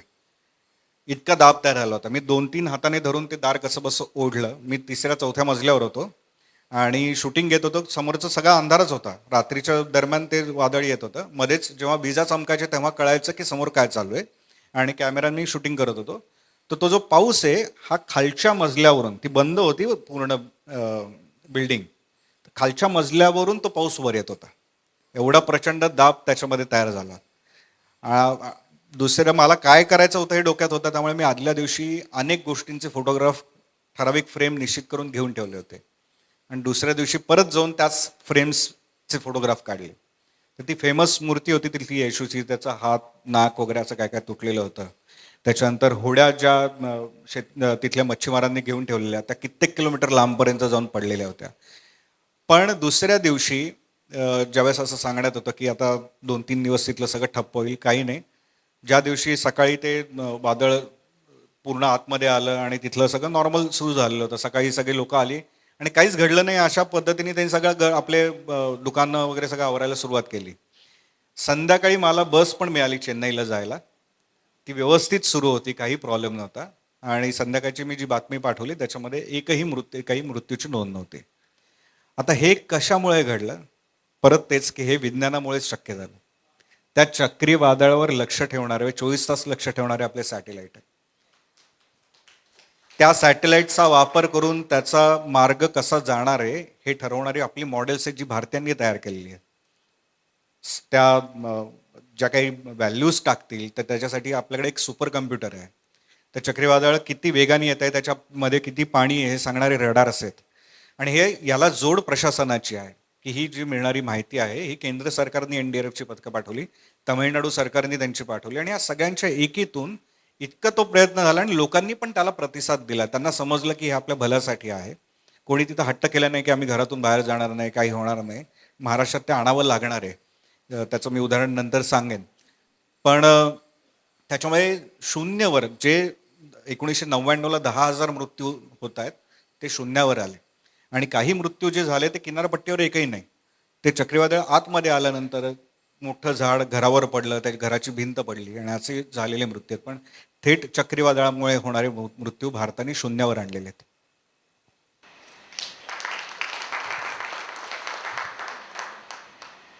ते आत्ता जेव्हा सगळा अनुभव सांगत होते तेव्हा आपल्या डोळ्यासमोर ते चित्र उभं राहत होतं आणि एक क्षण जर आपण विचार केला की आपण तिथे असतो तर काय केलं असतं, त्यांनी जो निर्णय घेतला तो खरंच धाडसी होता की आज तिथे राहून हे नेमकं काय हे शोध घेणं, कुतूहल, माणसाचं कुतूहल, संशोधन घेण्याची जी वृत्ती आहे माणसाची ती त्याला असा वेडेपणा करायला लावू शकते. याचं एक उत्तम उदाहरण आहे. तुम्ही आत्ता मान्सूनबद्दल बोललात, चक्रीवादळांबद्दल बोललात. तुमचा अवकाश हा एक जिव्हाळ्याचा विषय आहे आणि आपल्या अवकाश मोहिमा ज्या आहेत इस्रोच्या त्या अनेक तुम्ही मराठीमधनं कव्हर केलेल्या आहेत. तर तो एकूण सगळा अनुभव कसा असतो, कारण तुमचं वारंवार तिथे जाणं असतं ते सगळं वृत्तांकन करण्यासाठी, तर इस्रोचा अनुभव कसा आहे? जसं हवामान सुद्धा माझं रिपोर्टिंग सुरू झाल्यानंतर झालं, त्याचप्रमाणे स्पेस टेक्नॉलॉजी सुद्धा. कारण माझा आधीचा अनुभव हा फक्त आकाश निरीक्षण किंवा खगोलशास्त्रापुरता मर्यादित होता. बऱ्याच जणांना स्पेस आणि ॲस्ट्रॉनॉमी एकच वाटतात, त्या दोन्ही गोष्टी भिन्न आहेत पूर्ण. म्हणजे ॲस्ट्रॉनॉमीमध्ये, खगोलशास्त्रामध्ये टेलिस्कोपनी आपण प्रत्यक्ष पाहतो किंवा आकाशात घडणाऱ्या गोष्टींची माहिती आणि त्याचा अभ्यास असतो. स्पेस टेक्नॉलॉजीमध्ये ॲक्च्युली रॉकेट्स, सॅटेलाइट्स पाठवणं या सगळ्या गोष्टी असतात आणि जे रॉकेट्स किंवा सॅटेलाइट्स जातात हे प्रत्येक वेळेस खगोलीय अभ्यासासाठीच असतात असं काही नाही. ते आपल्यासाठी जसं आपण मोबाईल वापरतोय त्याला GPS लागत असेल किंवा आपण कम्युनिकेशनसाठी असेल, आपल्या पृथ्वीची माहिती जमा करण्यासाठी, तर वेगवेगळ्या कारणांसाठी ते सॅटेलाइट्स पाठवले जातात. तर असंच एकदा अभ्यास करत असताना पुण्यामध्ये एक रिपोर्टिंग करत असताना एक इस्रोचे सायंटिस्ट एका कॉन्फरन्ससाठी आले होते आणि मी त्यांना बरेच असे प्रश्न विचारत होतो. तर ते म्हणाले, तुम्ही येऊन प्रत्यक्ष का बघत नाही इस्रोच्या केंद्रावर? मी म्हटलं कसं बघणार, म्हणजे मला काय कळलं की तिथे येऊन तुम्ही एंट्री तरी देता का? अरे ते म्हणाले काही प्रॉब्लेम नाही, असे बरेच रिपोर्टर्स येतात देशभरातून. म्हटलं सांगा पुढचं कधी आहे लॉन्च. आणि मग त्यांनी मला सांगितली प्रोसिजर आणि ते म्हणाले मला ईमेल पाठव, मी त्यांच्या मीडियाचा जो प्रमुख आहे त्यांना सांगेन आणि तू ये. जॉर्ज कोशी म्हणून होते ते PSLV जे आपलं रॉकेट आहे त्याचे त्यावेळेस ते प्रमुख होते. सो मी त्यांना तसा मेल पाठवला की जॉर्ज कोशींनी मला सांगितलं आणि मग तर त्या माध्यम प्रमुख जे होते इस्रोचे त्यांचा लगेच मेल आला आणि त्यांनी सांगितलं की एक असं लॉन्च होणार आहे, एप्रिल 2008ची गोष्ट आहे आणि त्यावेळेस भारत एक विक्रम करणार आहे, तर तुम्ही नक्की यावं, तुम्हाला आवडेल म्हणून. ज्यावेळेस मी हे कव्हर करायला जात होतो, आधी मला अर्थात रॉकेट काय असतं किंवा ते कसे जातात बेसिक माहिती होती की जेवढं खगोलशास्त्राला धरून माहिती पाहिजे तेवढेच. पण त्याचे वेगवेगळे भाग 4 टप्पे कसे असतात, क्रायोजेनिक इंजिन म्हणजे काय, आपण भारताने बनवलेले इंजिन काय, आपला स्वदेशी नेमकी इस्रोचा कार्यक्रम इतरांपेक्षा वेगळा कसा आहे, या गोष्टींची तेवढी माहिती नव्हती. पण आता जर करायचंच आहे कव्हर तर म्हणून मग मी खास त्याची तयारी सुरू केली. एक महत्त्वाची गोष्ट म्हणजे पुण्यासाठी परत तेव्हा एक चांगली गोष्ट अशी होती की इस्रोमधले जे मराठी सायंटिस्ट 60-70च्या दशकामध्ये इस्रोमध्ये गेले होते, रिटायरमेंट नंतर ते सगळे पुण्यात आले. आणि मग पुण्यात आल्यानंतर खरं खूप मोठी नाव आहेत आणि मला त्यांच्याशी भरपूर वेळ गप्पा मारण्याची आणि त्यांच्याकडून समजून घेण्याची संधी मिळाली. डॉक्टर वसंतराव गोवारीकर, ज्यांनी भारताचं पहिलं रॉकेट तयार करण्यासाठी लागणारं स्वदेशी इंधन तयार केलं. बऱ्याचदा आपल्याला ते हवामानशास्त्रासाठी माहिती असतात, पण ॲक्च्युली डॉक्टर कलामांनी जे रॉकेट उडवलं त्याच्यासाठीचं जे इंधन लागणार होतं ते डॉक्टर गोवारीकरांनी विकसित केलं. त्याच्यानंतर डॉक्टर एकनाथ चिटणीस, जेव्हा इन्कोस्पार तयार झाली, इस्रोची जी मातृसंस्था म्हणता येईल, Indian national committee for space research, तर 1962-63 ती तयार झाली होती आणि 1969ची इस्रोची स्थापना आहे. तर डॉक्टर साराभाई त्याचे अध्यक्ष होते आणि त्याचे जे सेक्रेटरी होते ते डॉक्टर एकनाथ चिटणीस, आणि ज्यांनी डॉक्टर कलामांची अपॉइंटमेंट केली, डॉक्टर कलामांना ज्यांनी घेतलं. आत्ता गेल्या वर्षी त्यांचं निधन झालं, 100 वर्ष पूर्ण करून, वयवर्ष 100. सो त्यांच्याकडे अनेकदा त्यांच्याकडे जात आलं. डॉक्टर प्रमोद काळे होते. सो अशा या लोकांशी मी जाऊन भेटायला सुरुवात केली. त्यांनी बरीच पुस्तके दिली, त्यांच्या आठवणी सांगितल्या आणि लकीली तेव्हा माझ्याकडे तेव्हापासून व्हिडिओ कॅमेरा होता. मी या सगळ्या रेकॉर्ड करून ठेवलेल्या. सो 20-1 वर्षांपूर्वीपासून जे त्यांनी सगळ्या जे स्टोरीज सांगितलेल्या होत्या, तर त्यामुळे मी सुरुवातच या सगळ्या स्टोरीजपासून केली. आणि माझ्या डोक्यात ती सगळी पार्श्वभूमी होती की 50-60 वर्षांपूर्वी काय घटना घडत होत्या आणि आता मी बघायला चाललोय तर मला काय बघायला मिळणार आहे. आणि तेव्हा PSLVची इतकी उड्डाणं झालेली नव्हती. मी जेव्हा गेलो होतो ते PSLV C8 होतं. आता 54-55 वगैरे चालू आहे. हां, म्हणजे 50च्या पुढे गेलेली. तर PSLVची 10-1 उड्डाणं पण झालेली नव्हती 2008 पर्यंत. म्हणजे 10 वर्षांमध्ये, 10-15 वर्षांमध्ये. आणि त्यावेळेस पहिल्यांदा कुठलाही देश एका वेळेस 10 सॅटेलाइट्सचं लॉन्च करणार होता. म्हणजे इस्रो आणि रशिया एवढे मोठे देश होते, पण तरीसुद्धा 10 सॅटेलाइट एका वेळेस लॉन्च नव्हते केले, आणि पण ते भारताने केले. त्यातले बरेचसे नॅनो सॅटेलाइट होते, पण भारताने एक नवीन तंत्र काढलं होतं. आता एलोन मस्क एका वेळेस शेकडो सॅटेलाइट सोडतो, त्यामुळे आता स्पर्धा वगैरे हा प्रकार राहिला नाही. पण त्यावेळेस ती गोष्ट पण महत्त्वाची होती आणि ते सक्सेसफुल झालं. आणि त्याच्यानंतर एक इंटरेस्टिंग गोष्ट असते की श्रीहरिकोटामध्ये तुम्ही गेल्यानंतर पूर्वी जुना हॉल होता, ब्रह्मप्रकाश हॉल म्हणून होता, की जिथे त्या हॉलमध्ये बसून त्याच्यात खाली प्रेस कॉन्फरन्स होते, वर टेरेसवरून तुम्हाला प्रत्यक्ष लॉन्च बघता येतं. मग ते लॉन्च झालं की तुम्ही खाली येता आणि मग लॉन्च झाल्यानंतर हे सगळे कंट्रोल सेंटरमध्ये असतात, इस्रोचे अध्यक्ष, बाकीचे सगळे तंत्रज्ञ, आणि नंतर ते लॉन्च झाल्यानंतर ते त्या मीडिया सेंटरमध्ये येतात, आमच्याशी गप्पा मारतात, काय काय झालं, लॉन्च कसं झालं, पुढे काय नियोजन आहे वगैरे, या सगळ्या गोष्टी सांगत असतात. तर त्या वर्षी तिथं आल्यानंतर त्यांनी सांगितलं आता नेक्स्ट लॉन्च असेल भारताचं चांद्रयान. सो तो आणखीन उत्साह की अरे मी एप्रिलमध्ये गेलेलो आहे, जस्ट सुरुवात करतोय, आणि मी त्या फेजला तिथं गेलो की जिथून भारतीय अवकाश कार्यक्रमाची नवीन सुरुवात होत होती. त्या 2008ला एप्रिलमध्ये मी गेलेलो, नोव्हेंबरमध्ये चांद्रयानाचं लॉन्च आहे. तर त्याच्या आधी नवीनच सगळे प्रयोग इस्रोत सुरू होते. तर त्यांनी असं सांगितलं की आम्ही माध्यमांसाठी लॉन्चपॅडची एक मीडिया व्हिजिट ठेवणार आहे, जिथून ॲक्च्युली रॉकेट उडतं. कारण पहिलंच आपण यान बनवत होतो आणि पहिलंच रॉकेट जाणार होतं. तर मी आनंदाने परत गेलो तिथे फक्त तेल बघायला, आणि ॲक्च्युली लॉन्चपॅडवर आता कोणालाही जाता येत नाही, कोणाला जाऊन देत नाही, फक्त पंतप्रधान किंवा काही ठराविक लोकांनाच जाता येतं. पण तेव्हा माध्यमांना तिथपर्यंत जाता येत होतं, आणि तिथे जवळून ते PSLV कसे एकमेकांशी जोडतायत ते बघता आलं. मग पुन्हा चांद्रयानाच्या लॉन्चला गेलो नोव्हेंबरमध्ये. ऑक्टोबरच्या अखेरीस त्याचं चांद्रयानाचं लॉन्च झालं, चांद्रयान 1. 2008ची घटना सांगतोय. आणि तेव्हापासून त्याचे सगळे टप्पे, ज्या काही लहान सहान पण घटना घडतील चांद्रयानाशी संबंधित, त्याचं मी लिखाण करायला सुरुवात केली, त्याचं वार्तांकन करायला सुरुवात केली. आणि जेव्हा हे पूर्ण झालं तेव्हा मला लक्षात आलं की अरे आपण अख्ख्या एका मिशनचं रेकॉर्ड आपल्याकडे हातात आहे, आणि ती पहिली भारताची नवीन सुरुवात आहे. आणि ह्याच्या आधी आपण एकही 1970च्या दशकामध्ये डॉक्टर साराभाईंनी असं सांगितलं होतं रशिया आणि अमेरिकेच्या शीतयुद्धाकडे बघून, की आम्हाला अशी स्पर्धा करायची नाही की कोणी लाल माकड पाठवलं म्हणून आम्ही निळं काहीतरी कबूतर वर पाठवू, असलं आम्हाला या गोष्टी करायच्या नाहीत. आमचा देश गरीब आहे, त्यामुळे आमचा अवकाश कार्यक्रम यासाठी असेल की त्या अवकाश कार्यक्रमाचा थेट फायदा भारतीय जनतेला व्हावा. आणि त्यामुळे आपण असं ठरवलं होतं की आपण स्पेस प्रोग्राम राबवायचा नाही, म्हणजे स्पेस मिशन्स नाही राबवायचे. पण साराभाईंनी जी काही उद्दिष्ट ठरवून दिली होती ती 2000 सालापर्यंत आपण अचीव्ह केलेली होती ऑलरेडी. त्यांनी जी निर्धारित करून दिली होती त्यांच्या शास्त्रज्ञांसाठीची वेळ, आणि 2000 पर्यंत आपली आर्थिक स्थिती जरा बरी व्हायला लागलेली होती देशाची. आणि त्यामुळे मग तेव्हा पंतप्रधान अटल बिहारी वाजपेयी होते, तर त्यांना कस्तुरी रंगन तेव्हाचे अध्यक्ष यांनी रिक्वेस्ट केली की आपण एखादं प्रायोगिक यान पाठवावं का, कारण बऱ्याच विद्यार्थ्यांकडून आणि कम्युनिटीकडून आमच्याकडे असं रिक्वेस्ट येते की तुम्ही एखादं तरी प्रायोगिक यान चंद्रावर पाठवा. वाजपेयींनी त्याला मंजुरी दिली. त्यांनी सांगितलं की तुम्ही प्रपोजल लिहून पाठवा. त्या प्रपोजलवर जेव्हा यांनी लिहून पाठवलं, पहिलं नाव होतं सोमयान. सोम म्हणजे चंद्र, तर सोमयान होतं. तर ते वाजपेयींना ते आवडलं नाही, मग त्यांनी चंद्रयान केलं. प्रपोजल्स पूर्ण व्यवस्थित केलं, कसं पाठवणार, त्याच्यामध्ये काय काय इन्स्ट्रुमेंट्स असतील. आपल्याला त्याचा काही एक अनुभव नव्हता कसं पाठवायचं, कारण ज्या पद्धतीने अमेरिका किंवा रशिया पाठवतात त्या प्रकारे आपल्याला पाठवताच येणार नव्हतं, कारण आपल्याकडे तेवढं मोठं रॉकेटच नव्हतं. त्यामुळे मग आपण पृथ्वीच्या गुरुत्वाकर्षणाचा वापर करायचं ठरवलं त्यावेळेस. आणि त्या चंद्रयानाचा रिपोर्ट पंतप्रधानांकडे गेला. पंतप्रधानांकडे का, कारण पंतप्रधान हे अवकाश आयोगाचे अध्यक्ष असतात, अवकाश विभागाचे अध्यक्ष असतात. मग प्रमुख जे मंत्री असतात त्या विभागाचे ते पंतप्रधान स्वतःच असतात. तर त्यांच्याकडे गेल्यानंतर वाजपेयींनी ते बघितलं, चांद्रयान लिहिलेलं होतं आणि खाली सगळं होतं. वाजपेयींनी मंजुरी द्यायच्या आधी चांद्रयानच्या पुढे -1 केलं आणि मग खाली सही केली.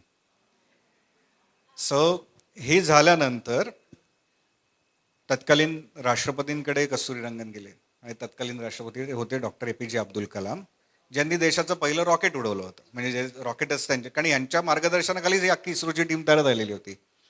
कलामांनी बघितलं आणि ते म्हणाले, अरे तुम्ही चंद्रापर्यंत जात आहे पण त्याच्यावर उतरणार नाही आहात, असं कसं चालेल. ते म्हणाले, अहो आपण पहिलंच पाठवतो यान आणि उतरणं कसं शक्य आहे, कारण आपल्याकडे ती टेक्नॉलॉजी नाही उतरण्याची. आपण नंतर 2023 मध्ये उतरवलं यान. ही गोष्ट आहे 2008ची. तर मग ते म्हणाले की गरज नाही की तुम्ही सॉफ्ट लँडिंग करावं, तुम्ही हार्ड लँडिंग करा, पण जगाला कळू दे की भारत तिथे येऊन पोहोचलाय, चंद्रावर येऊन पोहोचलाय.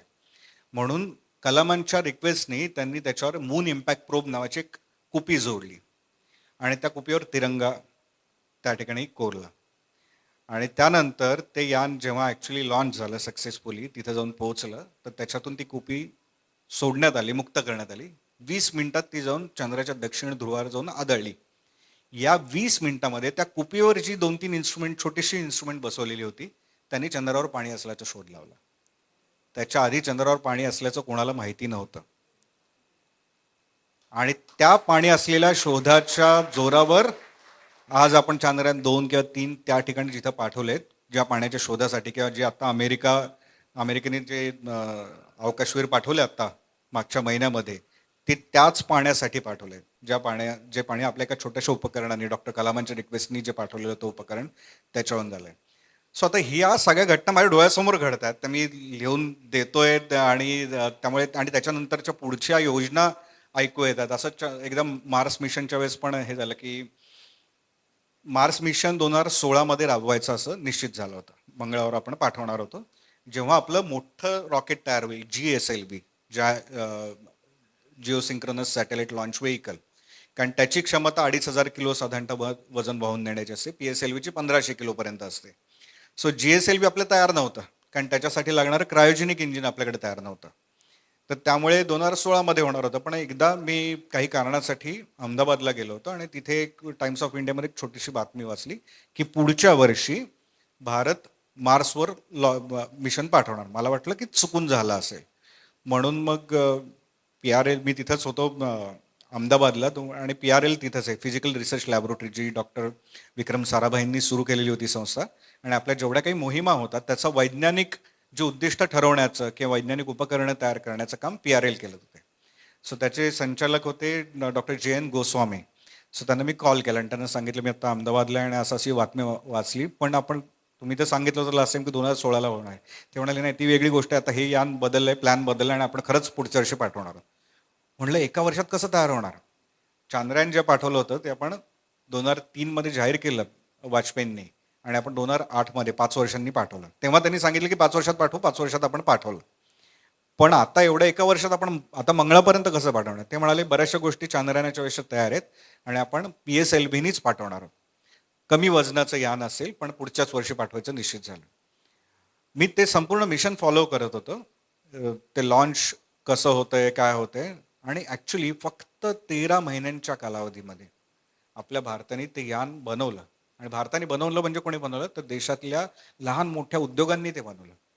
जेव्हा आपण एखादं मिशन राबवतो, त्या मिशनचा 80% भाग हे भारतातले उद्योग बनवत असतात. त्यामुळे भारतात जेव्हा इस्रो तयार झालंय, तेव्हा भारताची एक औद्योगिक संस्कृती तयार झाली.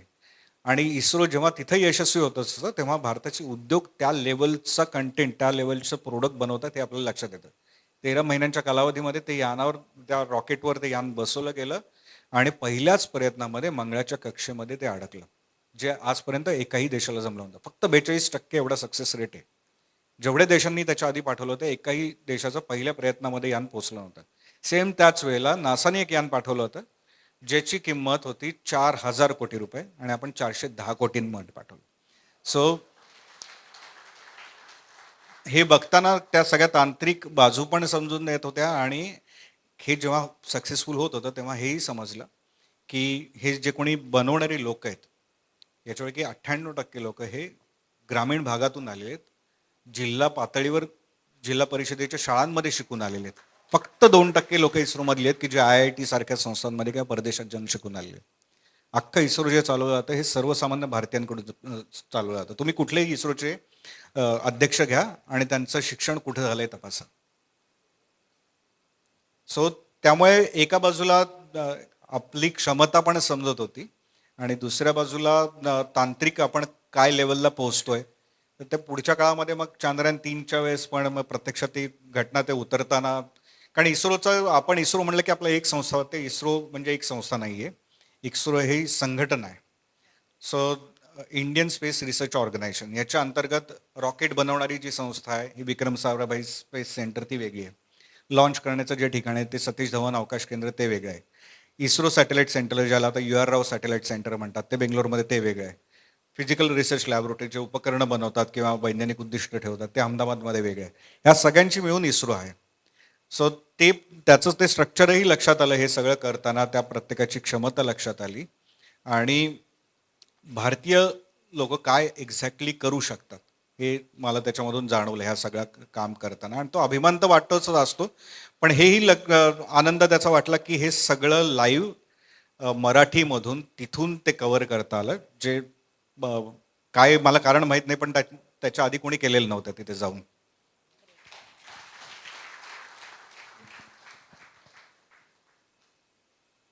एक मराठी माणूस त्याने ठरवलं तर काय करू शकतो, म्हणजे इस्रोच्या तिथे अध्यक्ष होऊ शकतो आणि असा पत्रकार होऊन तिथलं वृत्तांकन मराठीमध्ये करून आपल्या सामान्य मराठी लोकांपर्यंत ते पोहोचवू शकतो की काय सुरू आहे. जसं मी म्हटलं की विज्ञान पत्रकारिता आपण इंग्रजीमध्ये खूप मोठ्या प्रमाणात बघायला मिळते, किंवा त्यात संशोधन जे असतील, रिसर्च पेपर जे असतील ते इंग्रजीमधनं खूप प्रसिद्ध होत असतात, तेवढे मराठीमधून होत नाहीत. पण ते मराठी लोकांपर्यंत पोहोचवण्यासाठी अशा काही उपाययोजना आपल्याला करता येतात का? भाषा हा खरं तर अडसर कुठेच नाही आहे, आणि येत्या काळात तो बिलकुल राहणार पण नाही आहे. म्हणजे पूर्वी खूप न्यूनगंड असायचा, तो इंग्रजांच्या काळामध्ये तो आणला गेला, बिंबवला गेला. काही कारणांमुळे ते खास प्रयत्न पण केले गेले तसे. पण आता ती समस्या राहणार नाही. ती ह्या कारणासाठी, कारण तंत्रज्ञानाने गोष्टी खूप बदलल्यात.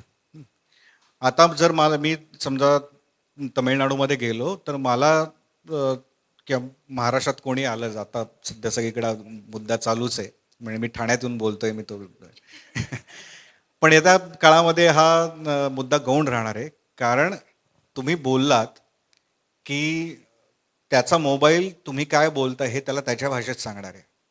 तो त्या मोबाईलवर त्याच्या भाषेत बोलेल आणि तुम्हाला तुमच्या भाषेत ऐकू येईल. सो भाषा हे कम्युनिकेशनचं माध्यम आहे. तुम्हाला जे सांगायचं ते समोरच्याला समजावं, त्याला जे सांगायचं ते तुम्हाला समजावं, दोघांमध्ये संवाद व्हावा. सो एवढाच त्याच्यामध्ये प्रश्न आहे. त्यामुळे इन्फॉर्मेशन कुठल्याही भाषेमध्ये तयार झाली तर ती समोरच्याला त्याच्या भाषेमध्ये समजावी, एवढाच त्याच्यामधला मुद्दा आहे. पण तो प्रॉब्लेम म्हणजे आम्हाला आजही भेडसावतो. म्हणजे बऱ्याच पत्रकारिता करताना सुद्धा तो येतो की प्रश्न विचारायचे, ते विचारायचे कसे. अनेकदा बऱ्याचदा आमच्या मराठीमधले पत्रकार ग्रामीण भागातून शिकून आलेले असतात. शहरी भागामध्ये आल्यानंतर एकदम इंग्रजीमध्ये कसं बोलायचं.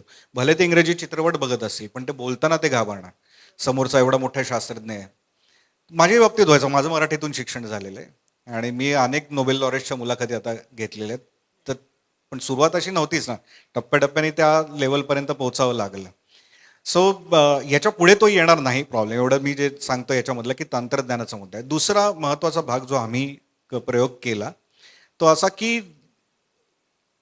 आत्तापर्यंत मी जे काही काम करत होतो किंवा जे आता मी सांगितलं हे त्या वैज्ञानिक जगतामध्ये काय चालू आहे हे मी त्यांच्याशी संवाद साधतो, ते जवळून पाहतो आणि ते सर्वसामान्य नागरिकांना सांगायचा प्रयत्न करतो ज्या भाषेमध्ये त्यांना समजेल. आधी मला स्वतःला ते समजायला पाहिजे. मला व्यवस्थित समजलं तर मला ते कोणाच्याही कुठल्याही भाषेमध्ये समजून सांगता येऊ शकतं.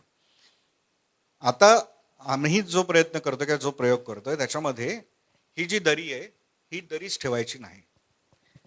म्हणजे विज्ञान जगत आणि नागरिक हे वेगवेगळे नाहीच आहेत. या दोघांनाही मिक्स करायचं. सो नागरिकांना वैज्ञानिकांच्या सोबतच काही ॲक्टिव्हिटीज करायला लावायच्या किंवा त्यांच्याबरोबर संशोधन करायला लावायचं. जगभरामध्ये याला सिटिझन सायन्स असं म्हटलं जातं. नागरिकांकडून केलं जाणारं संशोधन. आणि हे आम्ही जनरली खगोलशास्त्रामध्ये काही 3-4 असे विषय आहेत की ज्याच्यामध्ये पहिल्यापासून आहेच आहे. खरं तर पूर्वी सगळंच सिटिझन सायन्स होतं. ज्या पहिल्या लोकांनी त्या आगीचा शोध लावला असेल त्याच्यावर कुठली डिग्री असेल, आगीचा वापर कसा करायचा आहे ते. ज्यांनी चाकाचा शोध लावला असेल त्याच्यावर कुठल्या विद्यापीठाची डिग्री असेल.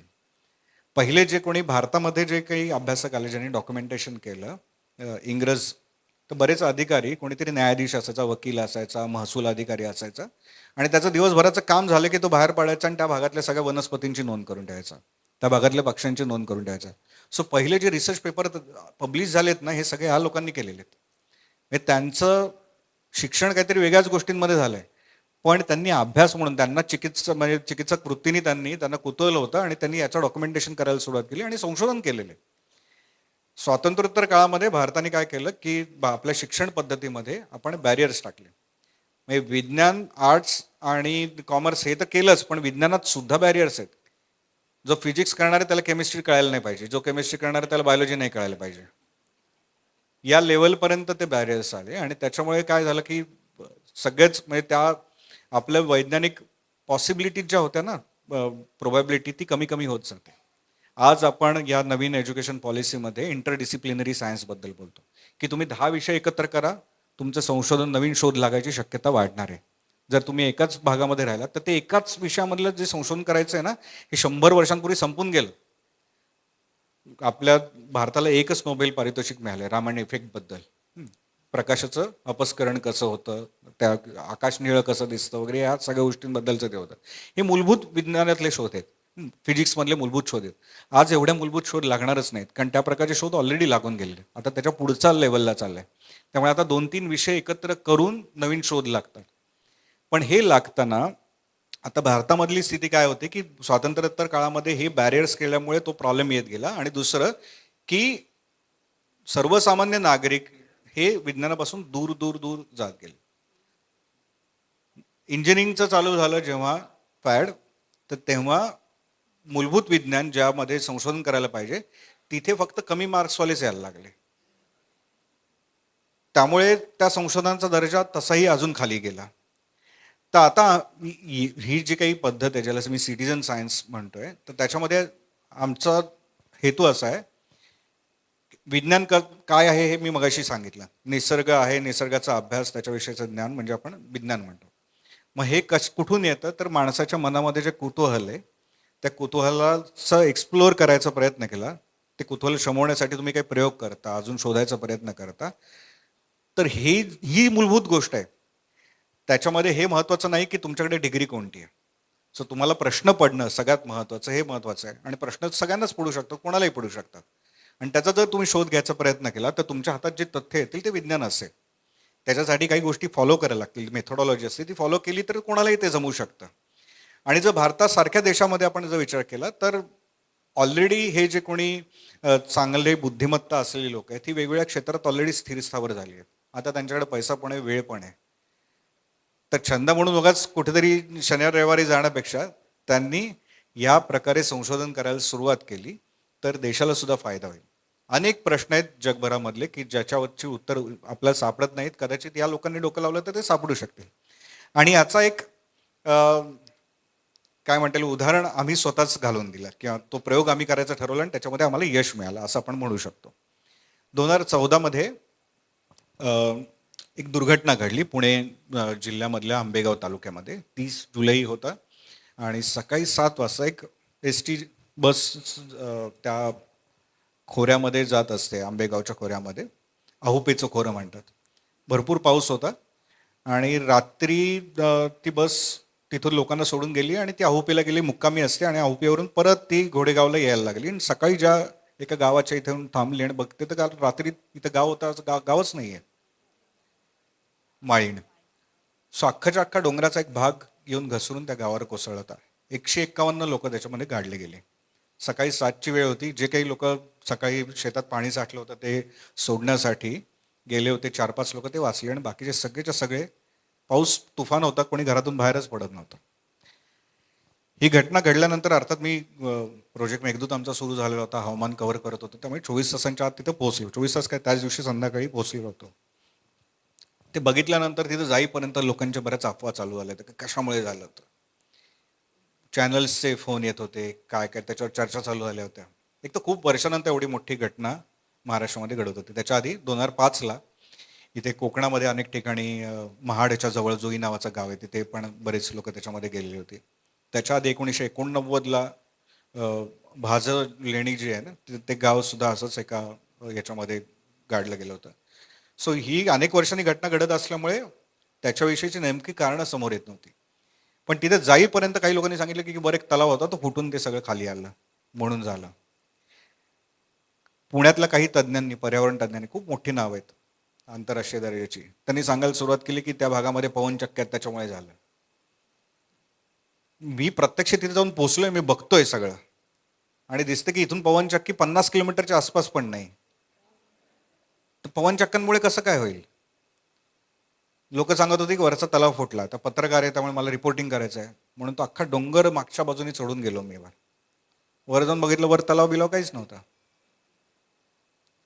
जिथून ती सगळी माती निसटून आली होती त्याची पूर्ण सगळ्या बाजूनी फोटोग्राफी केली. पुण्यात आल्यानंतर काही जिओलॉजिस्टना भेटलो आणि मग त्यांनी सांगितलं की हे कुठल्या प्रकारची लँडस्लाईड आहे वगैरे, त्याला मडफ्लो म्हणतात.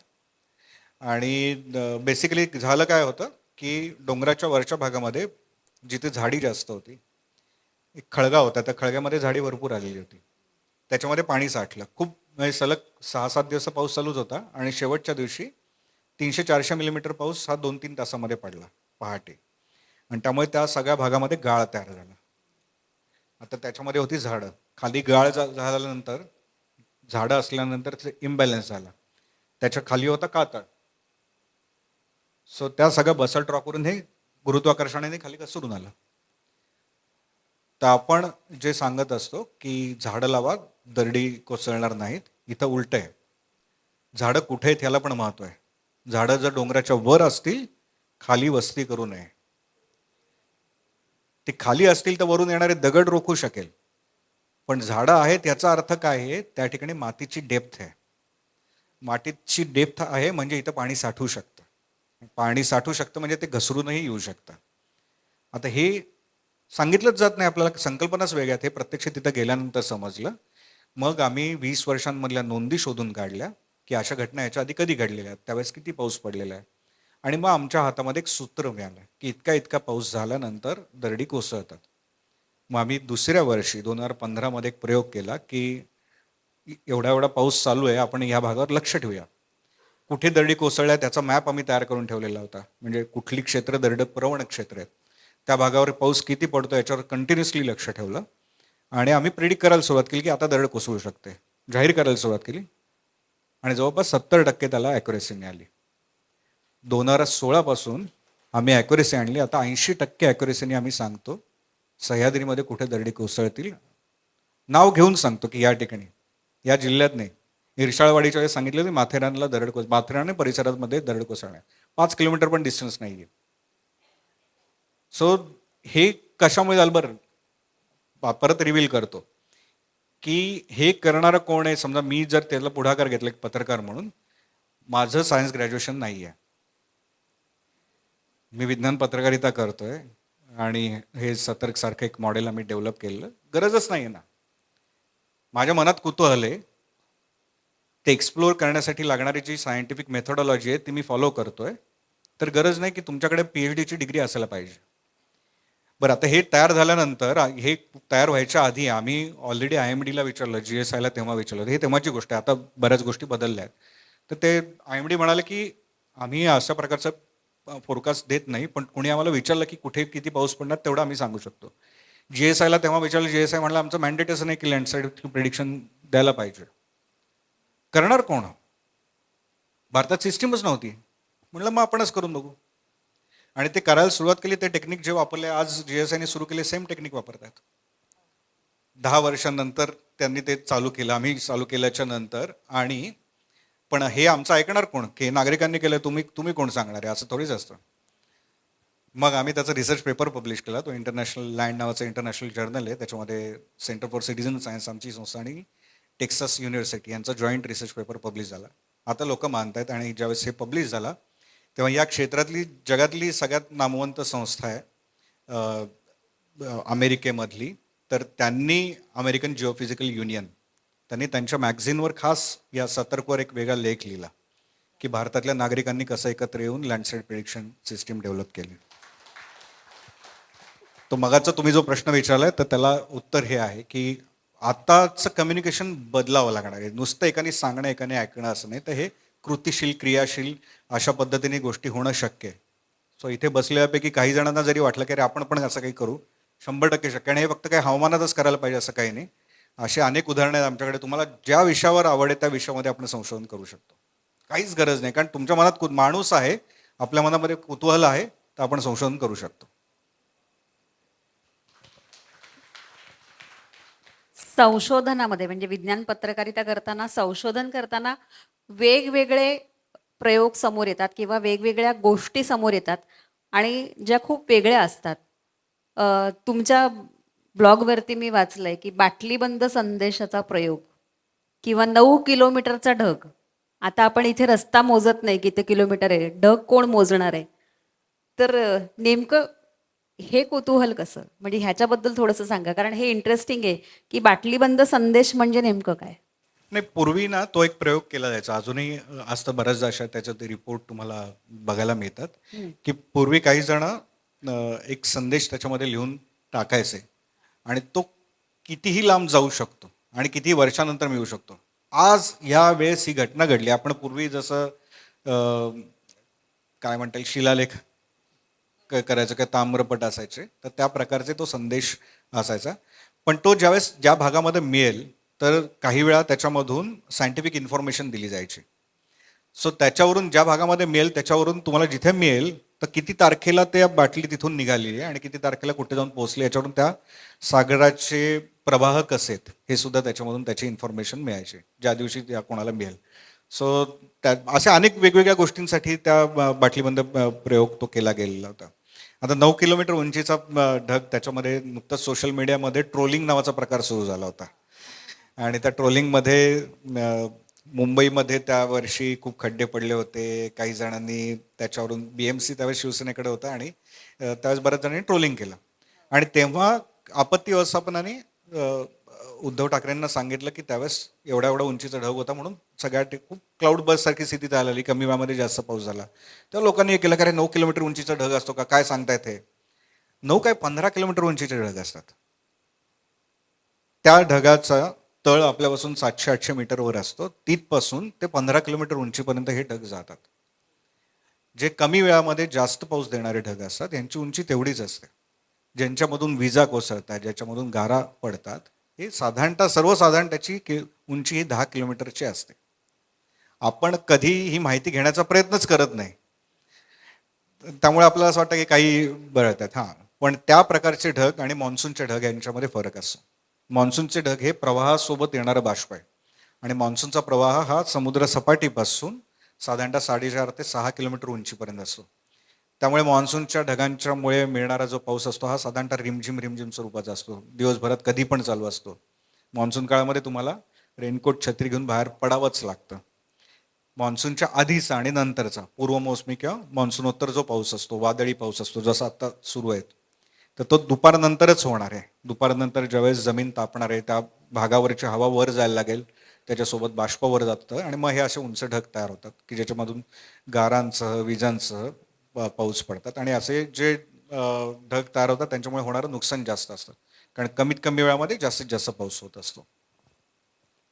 आज तुम्ही पुण्यावरनं ठाण्याला आलात आमच्याशी गप्पा मारायला आणि येताना ते वार्ता पण घेऊन आले की मान्सून पण येतोय. तर हां, कारण त्यांनी येतानाच मी वाचलं की त्यांनी जस्ट सोशल मीडियावर पोस्ट केलं होतं की मान्सून दाखल होतोय लवकरच. तर यंदाचा मान्सून कसा असणार आहे? थेट वेधशाळेकडनं अंदाज घेऊयात ना आपण. मी विज्ञान पत्रकार आहे हे लक्षात ठेवा, मी हवामानशास्त्रज्ञ नाही. सो ते जे सांगतात ते तुमच्या भाषेत सांगायचा मी प्रयत्न करतो. सो यावर्षी पण मान्सून सलग दुसऱ्या वर्षी मेच्या अखेरीस केरळमध्ये येणार आहे. मागच्या वर्षी तो 24 मेला आला होता, यावर्षी 26 मेला येईल केरळमध्ये असं म्हणलं जातं. पण आज जी काही बातमी मिळते त्यानुसार तो खूप वर्षांनी एकाच वेळेस अरबी समुद्रात पण दाखल झाला आहे.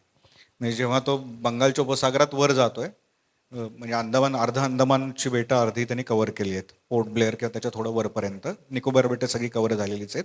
पण दुसऱ्या बाजूनी थोडासा भाग केरळच्या खाली अरबी समुद्राचा पण कव्हर केलेला आहे. सो एकाच वेळेस तो या 2 ठिकाणी दाखल झाला आहे आणि IMDच्या अंदाजानुसार 26 मेला तो केरळमध्ये दाखल होईल. सो आजपासून ॲक्च्युली मान्सूनचा प्रवास सुरू झाला आहे. सर्वसाधारणपणे 1 जूनला मान्सून केरळमध्ये दाखल होत असतो आणि 8 जुलैला तो संपूर्ण भारत कव्हर करतो. त्याचा आग्नेय दिशेने असा वर प्रवास होत राहतो. वारे नैऋत्य मोसमी असतात, पण मान्सून कव्हर जे करत जातो पूर्ण देश, सगळ्यात लास्टला तो राजस्थान कव्हर करतो आणि सगळ्यात लवकर तो राजस्थानातून बाहेर पडतो. आणि मग परत मागे साधारणतः 17 सप्टेंबरला त्याचा परतीचा प्रवास सुरू होतो आणि 15 ऑक्टोबरला तो संपूर्ण देशातून बाहेर पडतो. मान्सूनवर प्रभाव टाकणारे अनेक घटक असतात, तर त्याच्यातला सगळ्यात मोठा घटक जो मानला जातो तो प्रशांत महासागर आहे. तर त्या प्रशांत महासागराची व्याप्तीच भली मोठी आहे, त्यामुळे त्या भागावर त्या समुद्राचं पाणी तापलंय की थंड झालंय याच्यावर अख्ख्या जगाचं हवामान अवलंबून असतं. गेली 2 वर्ष त्या भागाचं तापमान सरासरीपेक्षा कमी होतं. ते तिकडं कमी होतं म्हणजे त्या भागामध्ये जास्त दाब होता आणि त्यामुळे आपल्याकडे हिंदी महासागर तापलेला होता. जेव्हा हिंदी महासागर तापलेला असतो त्यावेळेस आपल्याकडे बाष्प जास्त तयार होतं आणि त्यावेळेस भारतामध्ये पाऊस चांगला पडतो. सलग 2 वर्ष पाऊस इतका पडला तर लोक म्हणाले बास आता, म्हणजे दिवाळीपर्यंत पण पाऊस चालू आहे, नुकसान खूप झालंय, आता बास. पण हार्डली एका महिन्यामध्ये सगळे म्हणतील की पाऊस कधी येणार. स्थिती अशी आली आहे की आता बरोबर त्याच्या उलटी स्थिती झाली आहे प्रशांत महासागरामध्ये. तिथलं तापमान आता सरासरीच्या वर नोंदलं जायला लागलं आहे आणि त्या स्थितीला म्हणतात एल निनो. आता तिथे जर सरासरीच्या पेक्षा जास्त तापमान नोंदलं जाते म्हणजे तो संपूर्ण महासागराचा विषुववृत्तीय भाग जो आहे हा उबदार पाण्याचा होणार आहे, जवळपास आपण उष्णच म्हणू. तो तेवढा जर उबदार पाण्याचा होणार आहे तर त्याच्यावरचं वातावरण सुद्धा तापणार आहे आणि त्या भागामध्ये कमी दाब तयार होणार आहे. त्यामुळे सगळे वारे त्या बाजूला खेचले जातील, त्या वाऱ्यांच्या सोबत बाष्प पण तिकडे खेचलं जाईल आणि भारतामध्ये सरासरीपेक्षा कमी पाऊस होईल.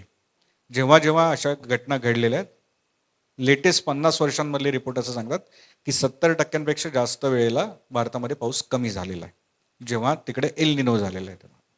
आता देशभराची सरासरी काढली, 10% पाऊस कमी पडला हरकत नाही, पण त्या सरासरीमध्ये आपण नॉर्थ ईस्टचा पण पाऊस गृहीत धरत असतो, घाटामधला पाऊस पण गृहीत धरत असतो.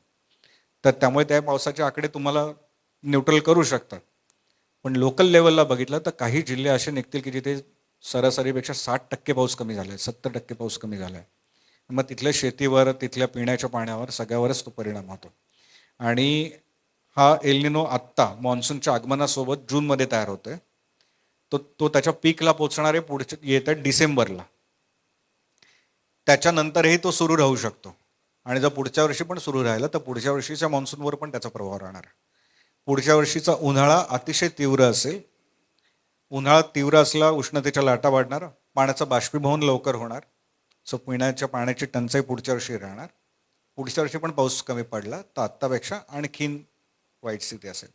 सो मी आज जी बातमी केली त्याच्यामध्ये हेच म्हणलं की ऑलरेडी मानवनिर्मित एक संकट आपण तयार करून ठेवलेलं आहे. आपण म्हणजे कोणा एका व्यक्तीने तयार केलेलं आहे ते अमेरिकेच्या. सो त्याच्यामुळे आलेलं जे जगावरचं संकट आहे तर खरं तर अशी टाळता येऊ शकतात. ज्यावेळेस जगासमोर एक मोठं नैसर्गिक संकट आहे जिथे आपण काहीच करू शकत नाही.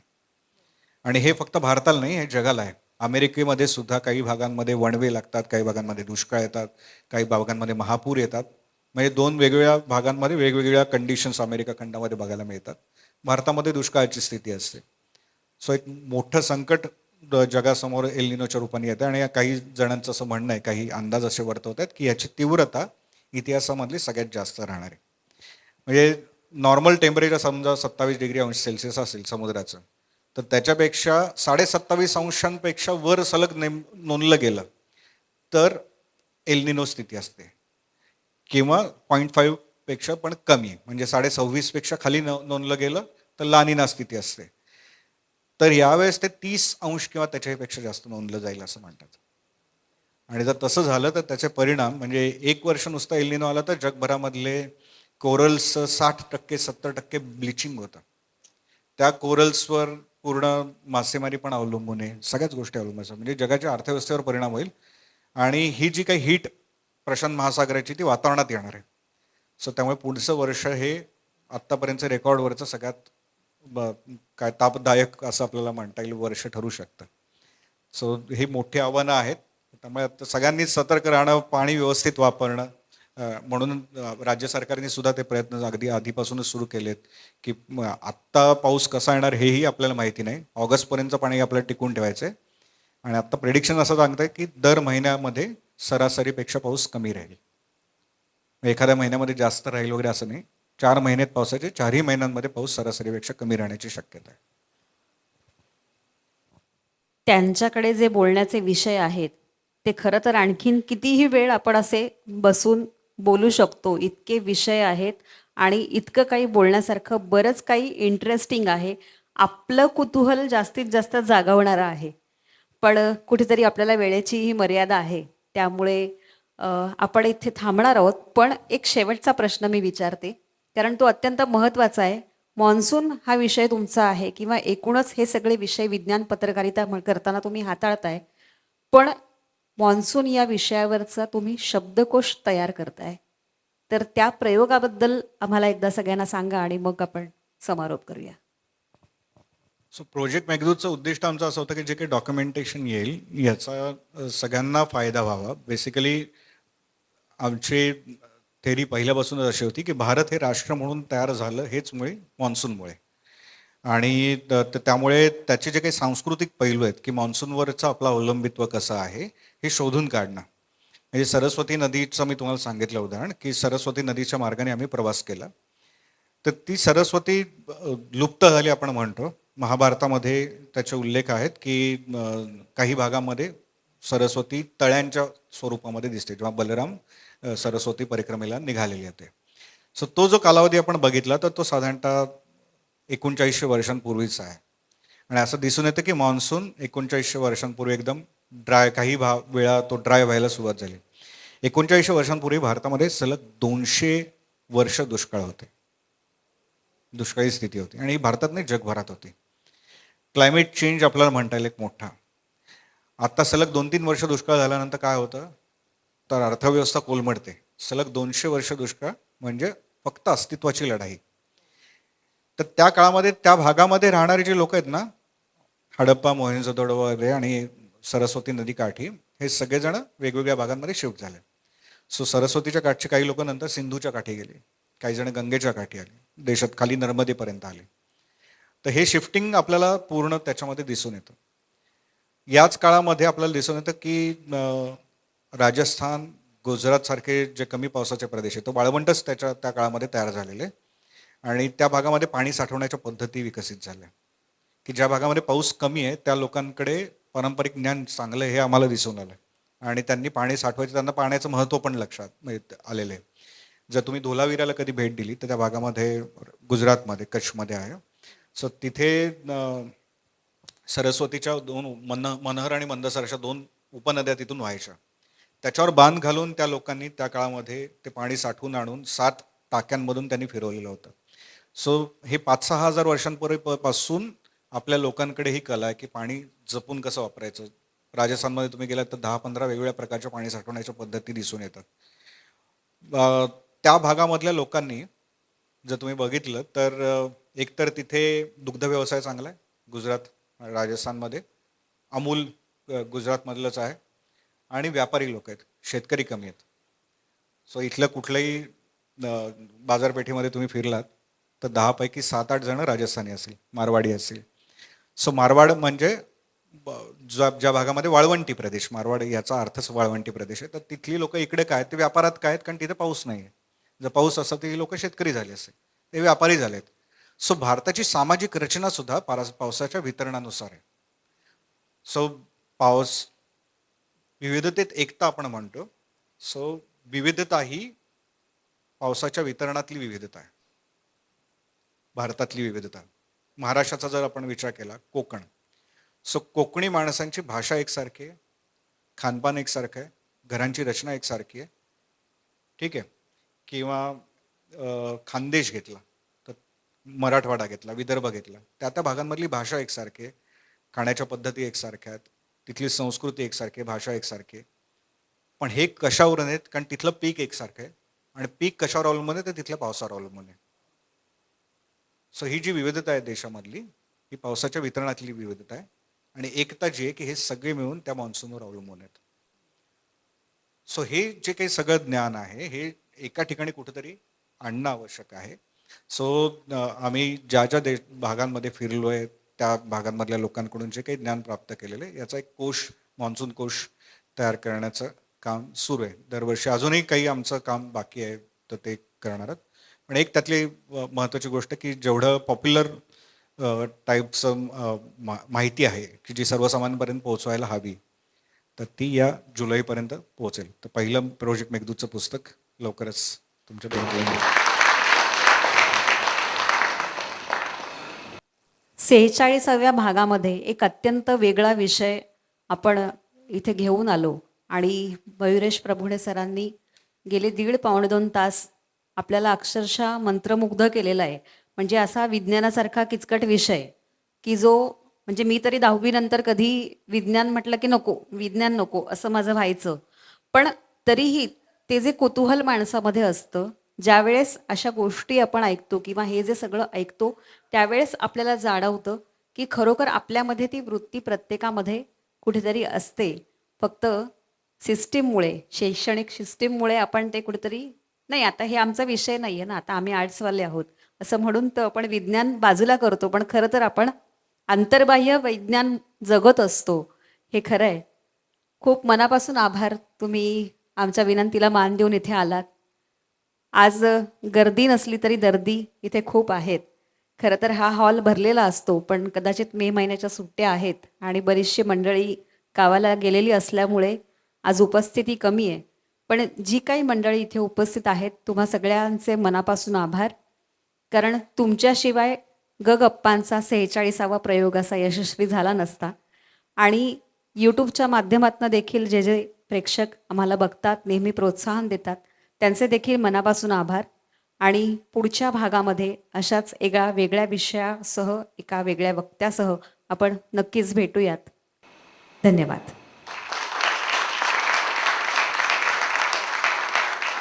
एक जाता जाता फक्त सांगायचं की आता तुम्ही म्हणाल संख्या कमी, संख्या खूप आहे.